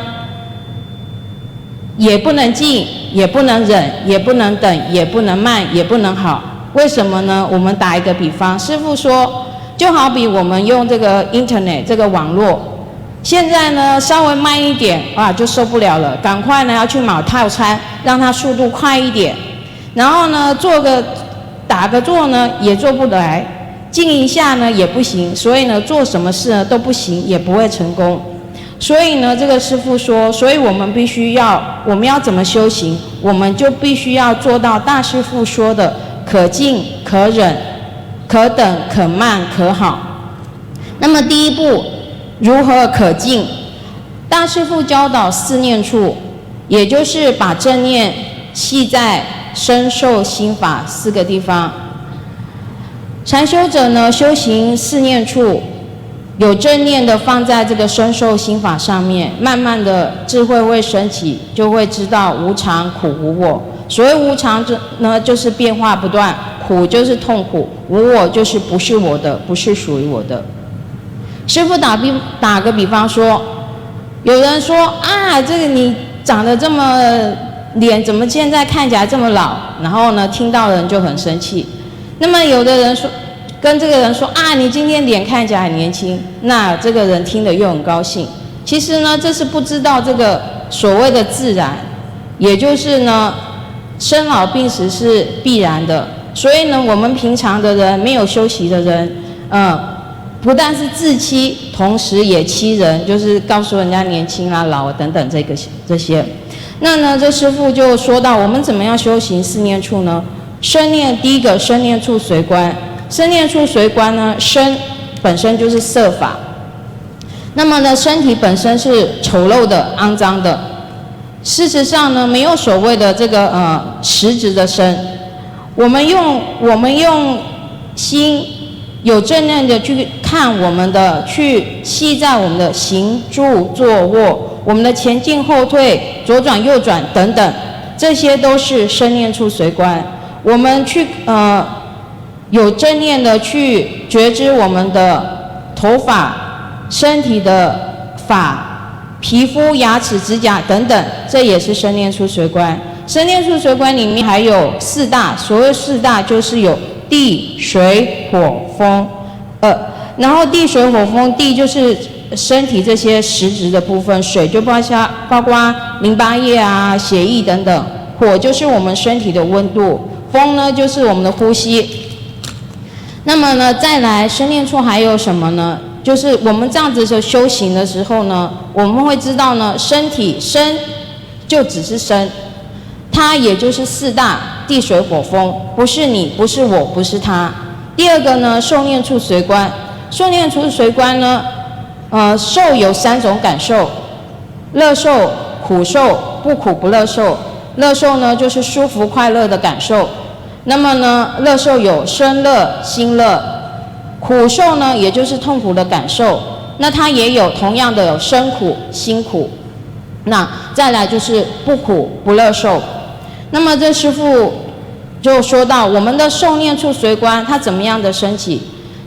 我们如果去看，我们有内六处，也就是眼、耳、鼻、舌、身、意，相对的外六处，色、声、香味、触、法。因为有眼耳鼻舌身意接触到色声香味触法，那么呢行运就会开始，运作。那么打个比方说声音，有一个声音，那么有一个正常的有功能的耳朵，这个时候呢接触到这个耳朵，耳识呢升起，然后呢形式就升起了。形式是说什么呢？就出现啊喜欢啊不喜欢啊等等这些。就好比说有人骂我们一声，我们呢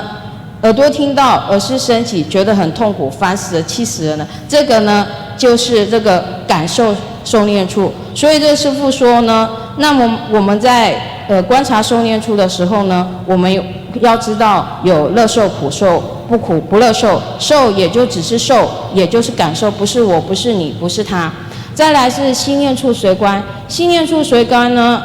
它心呢本身就是无常，同样的相对应的也是由眼耳鼻舌身意相对的色声香味触法所产生的一些心理的现象。那么呢，心呢有时候是清亮的，有时候是灰暗的。心呢本身是明法，那么呢心有时候想的是善的，有的时候是恶的，它本身就是无常，也是苦。所以呢心就是心，不是你，不是我，不是他。再来法呢也一样是无常苦无我，不是你，不是我，不是他，他有五蕴啊等等，五盖等等。再来呢，这个师父说到说，当我们这样子修行四念处的时候，如果我们的五力就是精进力、信力、念力、定力、慧力这五力非常锐利的时候呢，那么呢，我们可能呢修行7年，就是战兢兢非常认真的有正念保持7年或者7个月或7天，我们的心呢就可以达到平静。也是刚才我们说的可静，第一个可静可忍可等可慢可好，也就达到这个可静。那么可静呢，同时还必须要有什么？我们修行这四念处的时候，同时要有可忍，也就是坎底，坎底就是忍辱。所谓的忍辱呢，就是我们忍辱，喜欢的我们也要忍，不喜欢的我们也要忍。比方说喜欢的东西、不喜欢的东西，喜欢太热啊、太冷啊等等，这些都要忍，这个是忍辱，这个是比较粗略的忍辱。那么呢，忍辱还有忍辱谩骂啊，忍辱生病啊，忍辱呢温度过冷、过热等等，这些都要忍辱。平常在心里这么样的修行的话，我们有忍辱的时候，我们的言语呢、行为就不会因为我们所感受到的这些不愉悦而往外射，而显现出来。这么样的话呢，就不会干扰自己或干扰他人，那么大家就可以很愉悦的在一起，然后呢，非常的愉悦。那么呢，然后呢，所以师父又在说，所以呢，心里的平静，也就是刚才说的可静，是由忍辱修行而来的。那么呢，忍辱帮助我们不仅能够有内在的美德，还能够有外在的美德。那么呢，这位师父就提到说，大师父是具有非常极高度的忍辱。为什么呢？大师父呢，知道的人都知道哦，大师父呢每天做的事情比一般的人、年轻人都还多。大师父呢做的佛事、接见信众、去各个地方等等，就是每天做很多事情，然后呢忍辱非常的高。这位师父说，他曾经问一位师父，我们寺院的师父说，为什么大师父呢常常呢去受邀请去这里去那里，那大师不会累吗？那么这位师父就被问的这位师父就说，大师父曾经告诉他说，大师父年轻的时候呢，有时候去邀请一些大尊者的时候呢，通常这些师父们不太有空，也不会来，所以大师父现在呢，是大德，大师父呢就无论谁邀请，大师父呢就会尽可能的去弘法啦，然后呢去帮助所有的侍众弟子。然后呢，接下来这个位师父又说，大师父呢，有几个地方是我们大家可以学习的。第一个呢，3个部分，佛法可分为3个部分哦。第一个是教理的部分，第二个是修行的部分，第3个是修行成果的部分。这个师父说呢，大师父呢不在教理上面呢非常的注重，而且钻研的非常的精深。大师父的大藏经、研读大藏经、注解巴利语等等，还有律法，然后呢非常的钻研，而且非常的精深。大师父在舍报之前的1个星期，还特别到山上去，我们寺院的比丘们还有沙弥，他们都会在山上一个寺庙去做研读哦。然后呢，环境当然是没有我们寺院这么好。那么大师父呢，在舍报之前1个星期，还特别去那个山上呢，去探望这些研读佛法啊、大藏经的比丘跟沙弥们。那么呢，大师父告诉他们说，大师父坐在那个帐篷里面，一个那个开放式的帐篷，然后对着他们说：“哎呀，过去的环境呢更辛苦，现在你们的环境已经很好了，所以呢应该要认真学习佛法。”大师父给他们打气加油。再来呢就是修行。那么呢，大师父呢从出家小沙弥呢就跟着很多的师父，几个师父，这些师父呢都是泰国的大德，而且都是大圣者。那么其中有几个，还有包括缅甸的马哈希尊者，还有泰国的一个毗婆舍那的大尊者秋斗大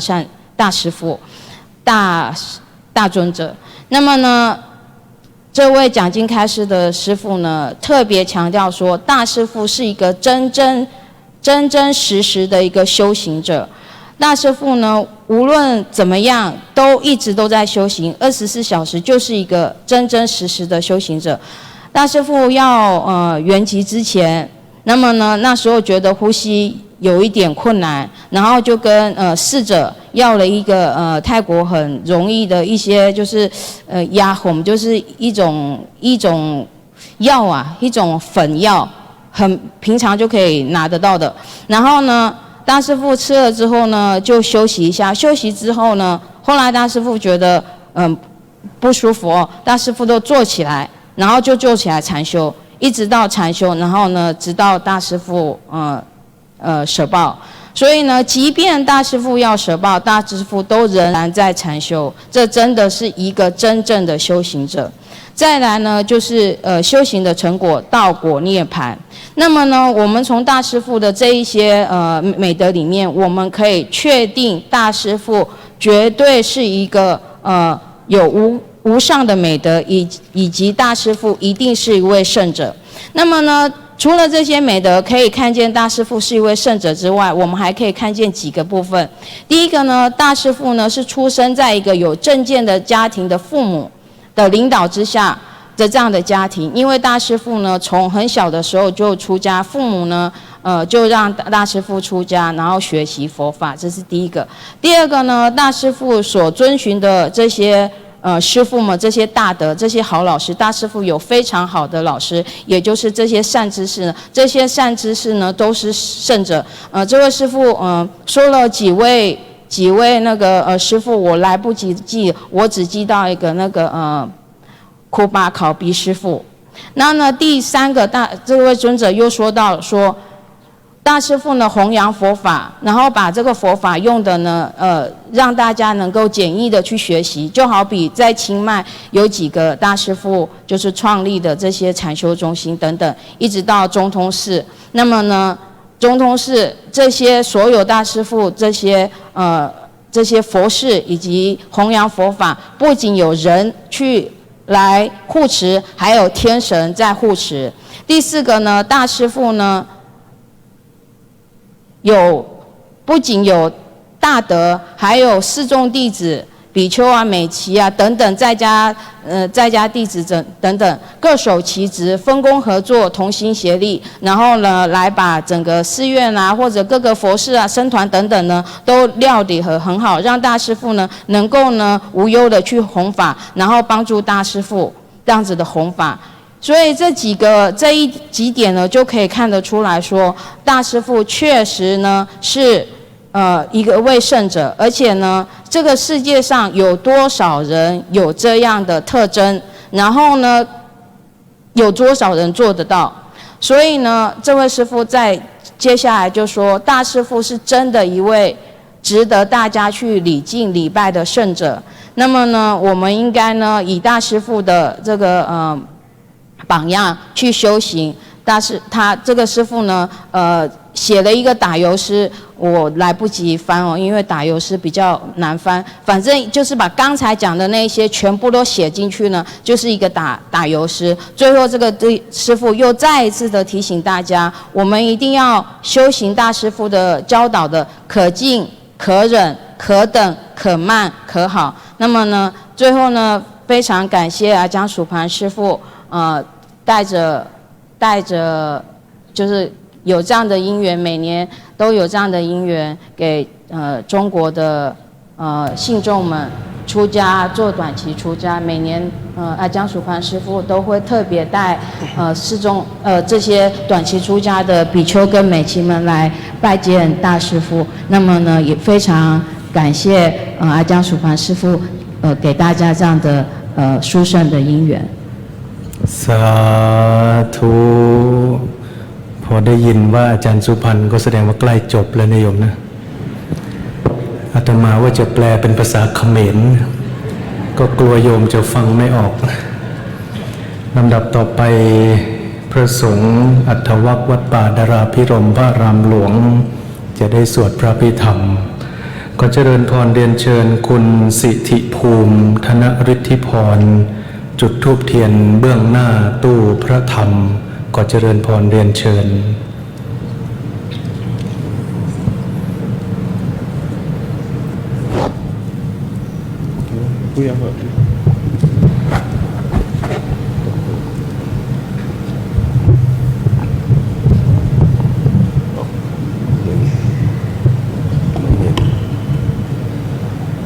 มันไม่มี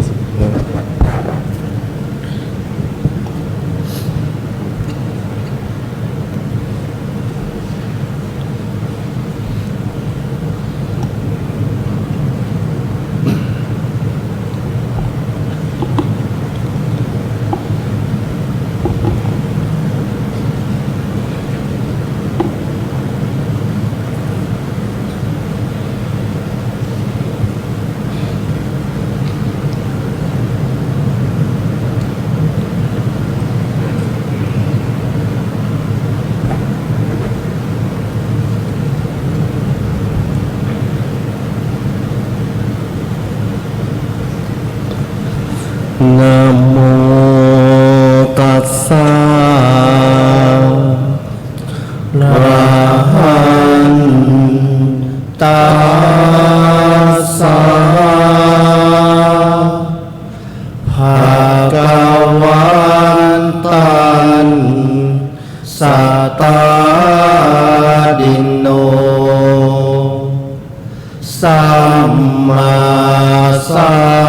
มมังวะบุทัสสะธัมเมวิพันจาวาดินโนนะโมตัสสะวะธัมมัสสะนิยานิกันสวันตโตปะเพดานาววิดาสาสุอาคาตันสะสัญจโตนะโมอาริยสังฆาสาสัคคิภูตันสะสันทุโน กิเลสานุสัยเยสัพเพปะหันนาปฏิปันติยามะยังบุญทานจะทำมันจะสังขันจะสารนังกตาสัจจกิริยังกรินสามาอาดินสังรตานันตายังสัพเบสัตตามารินสันติมารานังตังหิจิวิตังจารัมปิปัตตวามารานังเอวังธัมมาหิปานิโนสัตว์ทั้งหลายจะตายด้วยกันสิ้นเพราะชีวิตมีความตายเป็นที่สุดแม้อยู่ได้ถึงชราก็ต้องตายเพราะสัตว์ทั้งหลายมีอย่างนี้เป็นธรรมดาดาราจามหันตาจาเยบาราเยจะปันดิตาสัพเบมันจุวาสังยันติสัพเบมัจจุปารายนา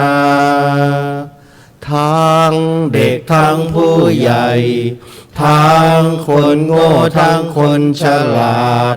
ย่อมไปสู่อำนาจแห่งความตายทุกคนล้วนมีความตายเป็นเบื้องหน้ายาธาดันเดนาโกปาโลกาโวปาเจติโกจรังเอวังจาราจะมันจุจาอายุงปาเจติปานินังคนเลี้ยงโคย่อมต้อนฝูงโคไปสู่ที่หากินด้วยพรองชั้นใดความแก่และความตายย่อมต้อนอายุของสัตว์มีชีวิตไปฉะนั้นยาธาปิกุมภาการาสากาตามัตติกาภาจนาสัมเบเพดาปริยันตาเอวังมัจจานาจีวิตังภาชนะดินที่ช่างหม้อกระทำแล้วล้วนมีความแตกเป็นที่สุดชั้นใดชีวิตของสัตว์ทั้งหลายก็ฉันนั้นยาดิสังวะปะเตปิจังตาดิสังวะปะเตพลัง กัญญาณการีกัญญาณังปาปการีจะปาปกังบุคคลหวานพืชเช่นใดย่อมได้รับผลเช่นนั้นผู้ทำกรรมดีย่อมได้รับผลดีผู้ทำกรรมชั่วย่อมได้รับผลชั่วยาสปาปังกะตังกัมมังกุสเลนะปิทิยติโสมังโลกังปภาเสติอาภามุตโตวจันดิมาผู้ใดกระทำกรรมชั่วแล้วยอมละเสียได้ด้วยกรรมดีผู้นั้นย่อมยังโลกนี้ให้สว่างเหมือนพระจันทร์โคจรห่างจากเมฆฉะนั้นอุดาบินดุนิปาเตนะอุทากุมโภปิปุราติอาปุราติบาโลปาปัสสะโทกังโทกังปิอาจินังหม้อน้ำย่อมเต็มได้ด้วยหยาดน้ำชั้นใดคนโง่สั่งสมบาปไว้แม้ทีละน้อยทีละน้อยย่อมเต็มได้ด้วยบาปฉันนั้นอุดาบินดุนิปาเตนะอุดากุมโภปิปุราติอาปุราติทีโรปุญญาสาโทกังโทกังปิอาจินังหม้อน้ำย่อมเต็มได้ด้วยหยาดน้ำชั้นใดคนมีปัญญาสั่งสมบุญไว้แม้ทีละน้อยทีละน้อยย่อมเต็มได้ด้วยบุญฉันนั้นเอกกานำปิปาทานังอาทังยัตตวายะทากรรมังปาติปัจเจธรรมเมทาวีอัปปมาเดนะสัมบดาติสาธุชนผู้มีปัญญาทราบเนื้อความแห่งพระบาลีทั้งหลายแม้มีประมาณเพียงเท่านี้พึงปฏิบัติตนด้วยความไม่ประมาทในโอกาสทุกเมื่อเทินดูราท่านหญิงชายฟังบรรยายธรรมคาถาโอวาทศาสดาพระสัมมาพุทธองค์ฟังแล้วเพ่งพินิจอบรมจิตให้มั่นคงตั้งสติดำริตรงจิตดำรงปัญญาญาณชีวิตอานิจจังอย่าได้หวัง ในสังขารไม่มีสิ่งต้านทานเมื่อถึงการมร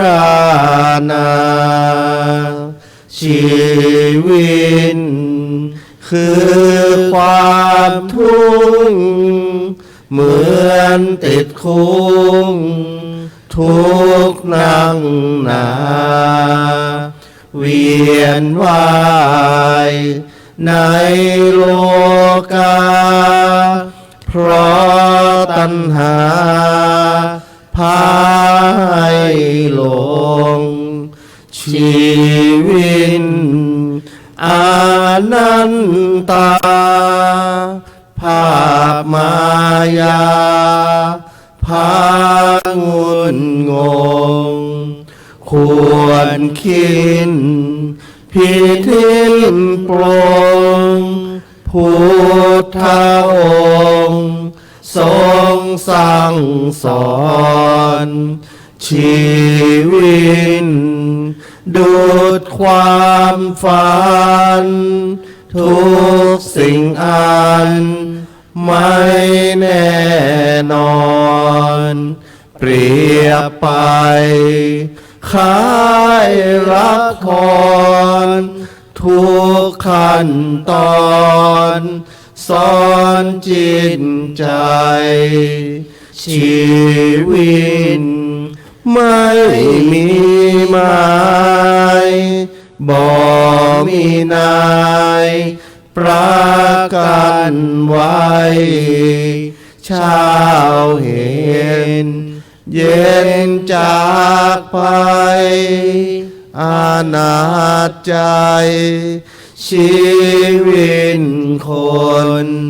เมื่อไม่ตายอย่าประมาทอย่าได้ขาดสร้างกุศลสั่งสมไว้ในกระมวลติดตามตน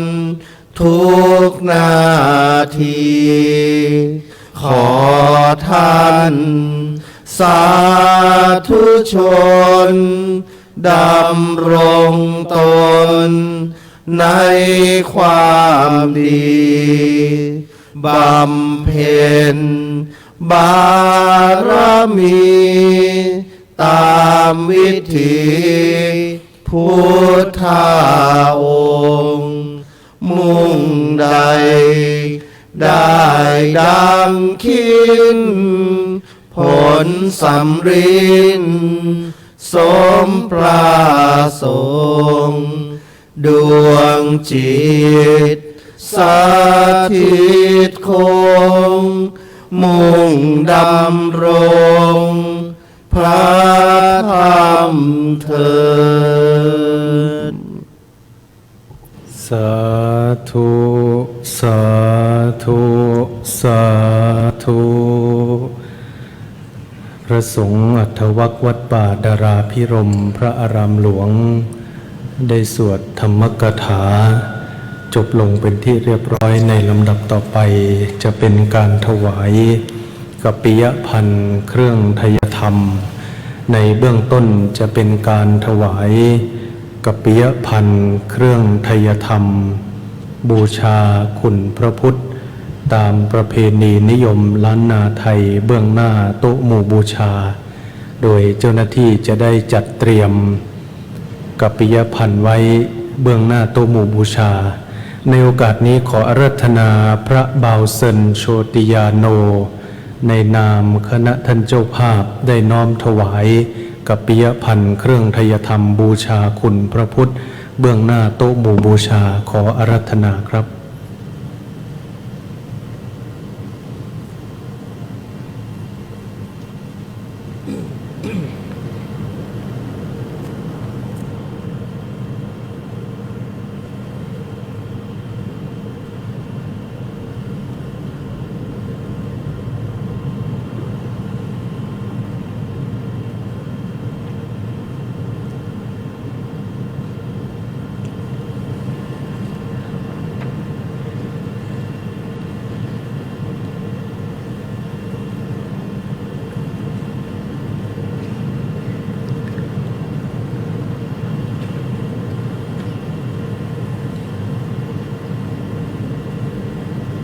ลำดับต่อไปจะเป็นการถวายกัปปิยพันธ์อันสมควร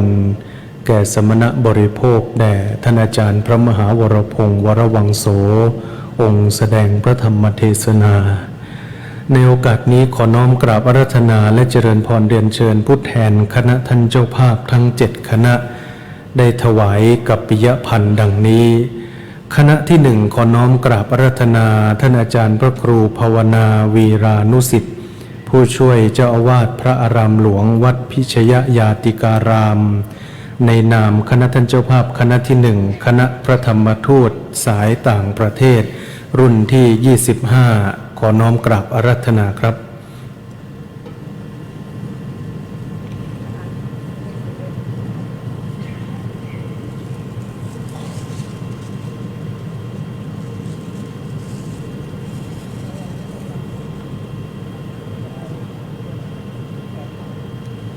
ในนามคณะท่านเจ้าภาพคณะที่หนึ่งพระธรรมทูตสายต่างประเทศรุ่นที่25จะได้น้อมถวายโดยท่านอาจารย์พระครูภาวนาวีรานุสิทธิ์ผู้ช่วยเจ้าวาดพระอารามหลวงวัดพิชยญาติการามกรุงเทพพระมหานครคณะที่สองขอเจริญพรเรียนเชิญคุณสุพันธ์ปัญญาคำในนามคณะท่านเจ้าภาพคณะที่สองร้านทรัพย์อนันต์เชียงใหม่และในนามท่านพระครูวิสิทธธรรมากรเจ้าอาวาสวัดศรีมารามได้น้อมถวายกัปปิยพันธ์แด่องค์แสดงพระธรรมเทศนาขอเจริญพรเรียนเชิญ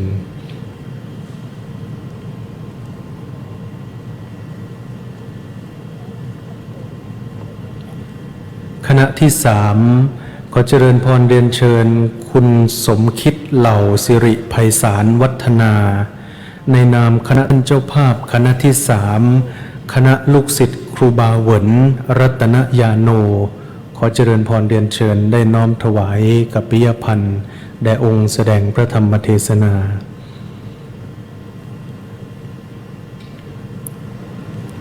คณะที่สี่ขอเจริญพรเรียนเชิญคุณจารึกกันตะนฤมิตกุลในนามคณะท่านเจ้าภาพคณะที่สี่นำโดยคุณจารึกกันตะนฤมิตกุลและครอบครัวขอเจริญพรเรียนเชิญได้น้อมถวายกัปปิยพันธ์แด่องค์แสดงพระธรรมเทศนาคณะที่ห้าขอเจริญพรเรียนเชิญคุณระเดชเสนวงศ์ในนามคณะท่านเจ้าภาพคณะที่ห้าครอบครัวตั้งชัยวรรณาครอบครัวเสนวงศ์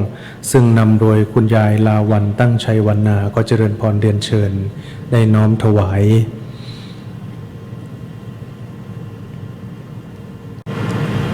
คณะที่หกขอเจริญพรเรียนเชิญคุณสิทธิภูมิธนฤทธิพรในนามคณะท่านเจ้าภาพคณะที่หกบริษัทคริสตันเรียลตี้จำกัดขอเจริญพรเรียนเชิญได้น้อมถวาย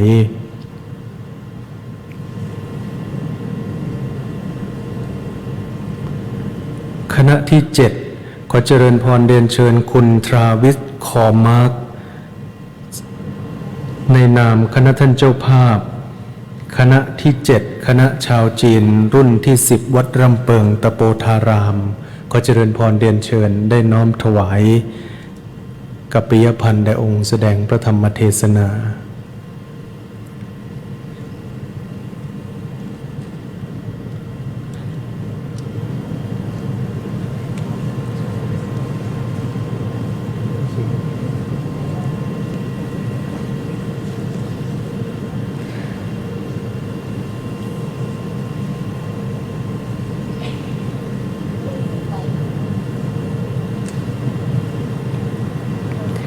เป็นตัวแทนคณะชาวจีน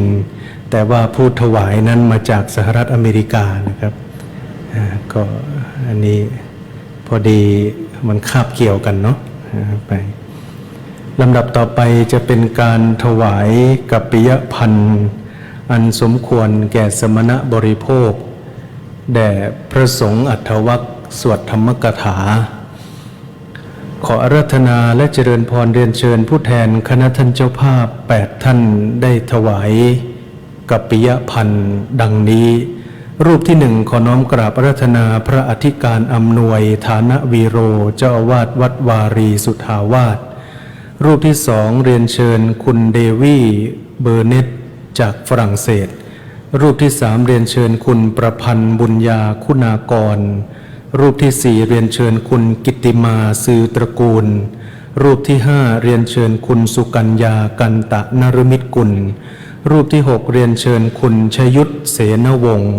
รูปที่เจ็ดเรียนเชิญคุณพลภาตั้งชัยวรรณารูปที่แปดเรียนเชิญคุณวัลภายุทธวราพร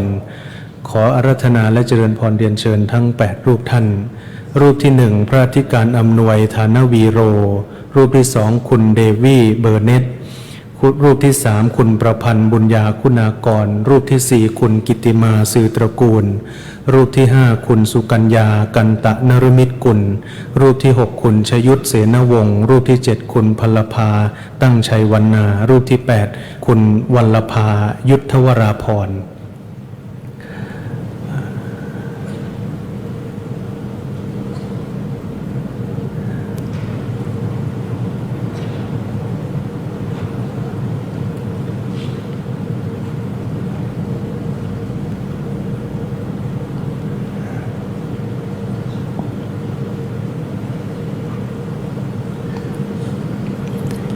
เมื่อถวายเสร็จเรียบร้อยแล้วเรียนเชิญกลับที่นั่งรับรองเดิมนะครับ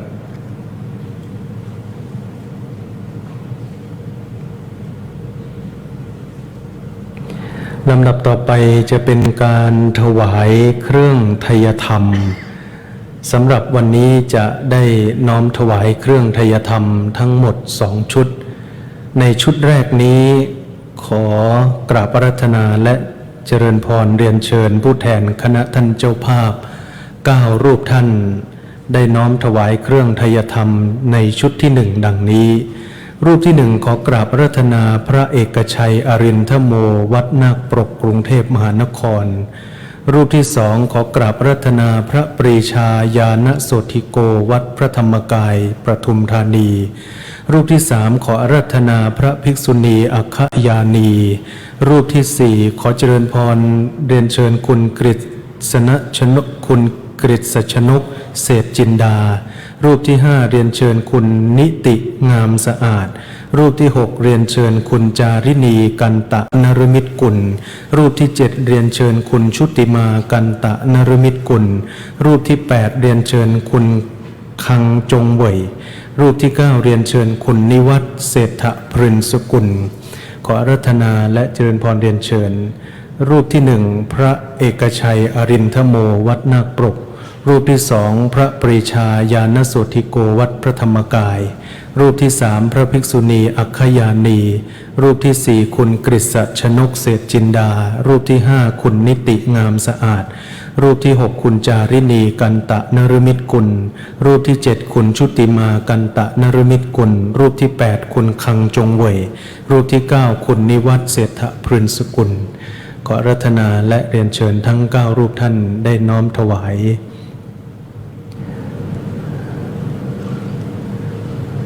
เมื่อถวายเสร็จเรียบร้อยแล้วอาราธนาและเรียนเชิญกลับที่นั่งรับรองเดิมนะครับ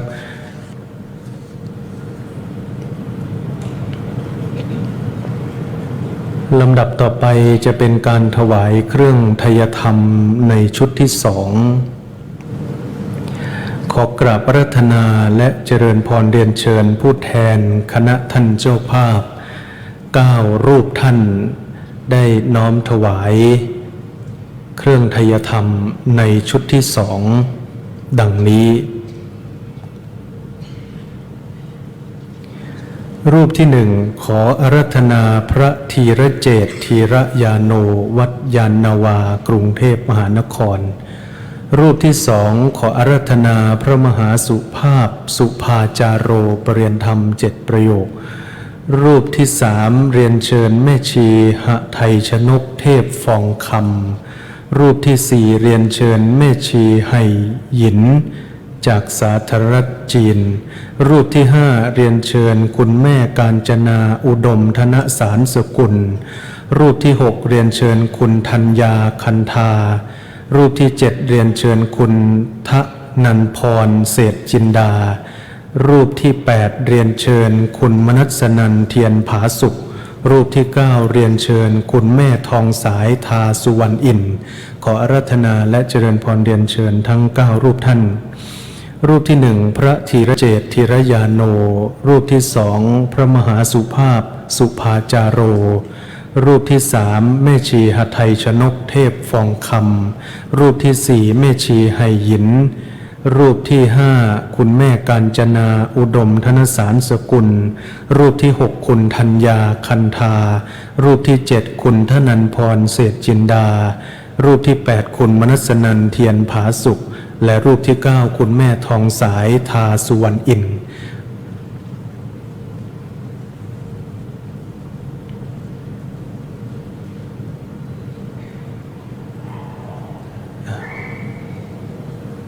คุณแม่ถวายทั้งสองเลยก็ได้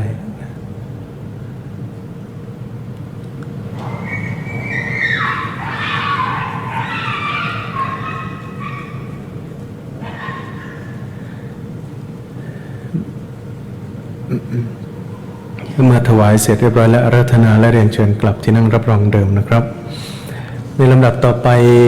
จะเป็นการทอดผ้าไตรบังสุกุลโดยในวันนี้จะทอดผ้าไตรบังสุกุล2 ชุดในการทอดผ้าไตรบังสุกุลสามเณรเจ้าพนักงานวัดพระธาตุศรีจอมทองวรวิหารจะได้เทียบผ้าไตรในแนวนอนขออาราธนาและเจริญพรผู้แทนคณะท่านเจ้าภาพได้ทอดผ้าไตรบังสุกุลในแนวขวาง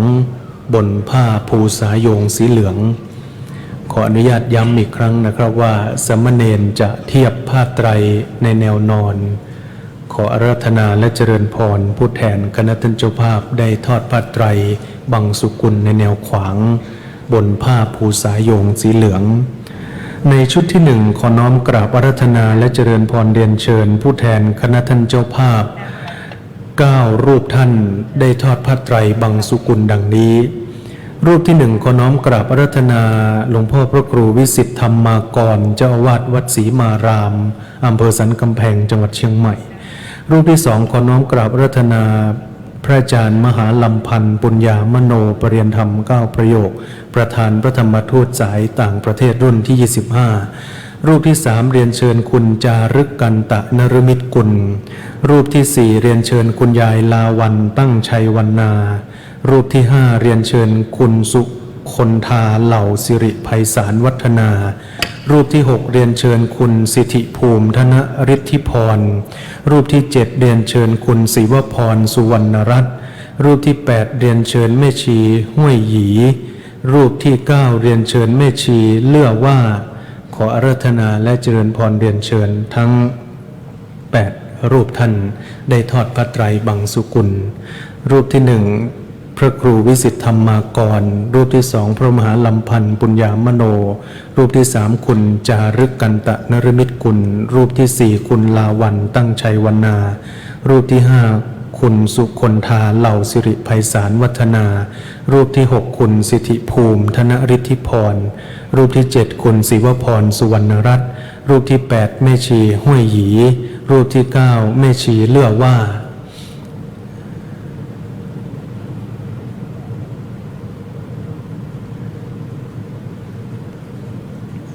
เมื่อทอดผ้าไตรบังสุกุลเสร็จเรียบร้อยแล้วอาราธนาและเรียนเชิญกลับที่นั่งรับรองเดิมนะครับและในชุดที่ 2ขอ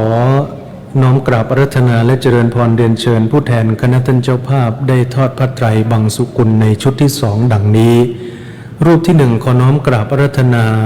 ท่านอาจารย์พระครูภาวนาวีรานุสิทธิ์ผู้ช่วยเจ้าวาดพระรามหลวง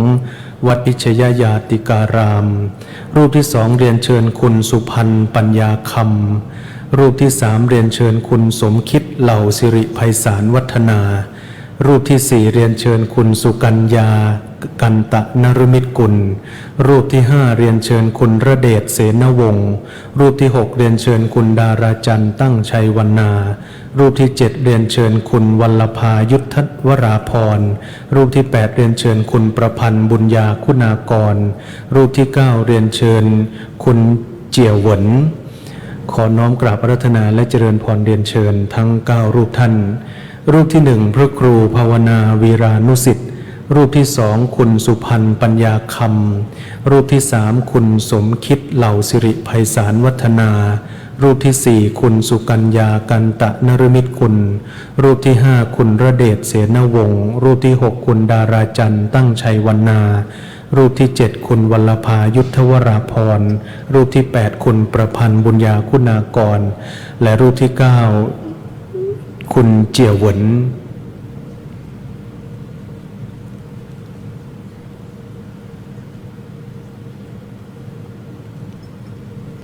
เมื่อทอดผ้าไตรบังสุกุลเสร็จเรียบร้อยแล้วอาราธนาและเรียนเชิญกลับที่นั่งรับรองเดิมนะครับ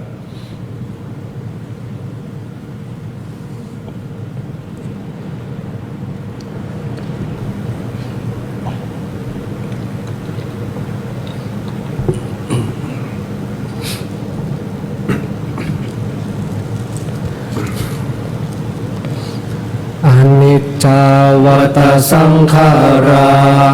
อุปาดวัยธรรมิโนอุปัชชิตวานิรุจจันติเตสังอุปัสสโมสุโขสัพเบสัตตามรันติจามาริงสุจามาริสเรตาเทวาหังมาริสามินาทิเมเอทาสังสโยอาราธนาและเรียนเชิญทุกท่านตั้งใจกรวดน้ำรับพร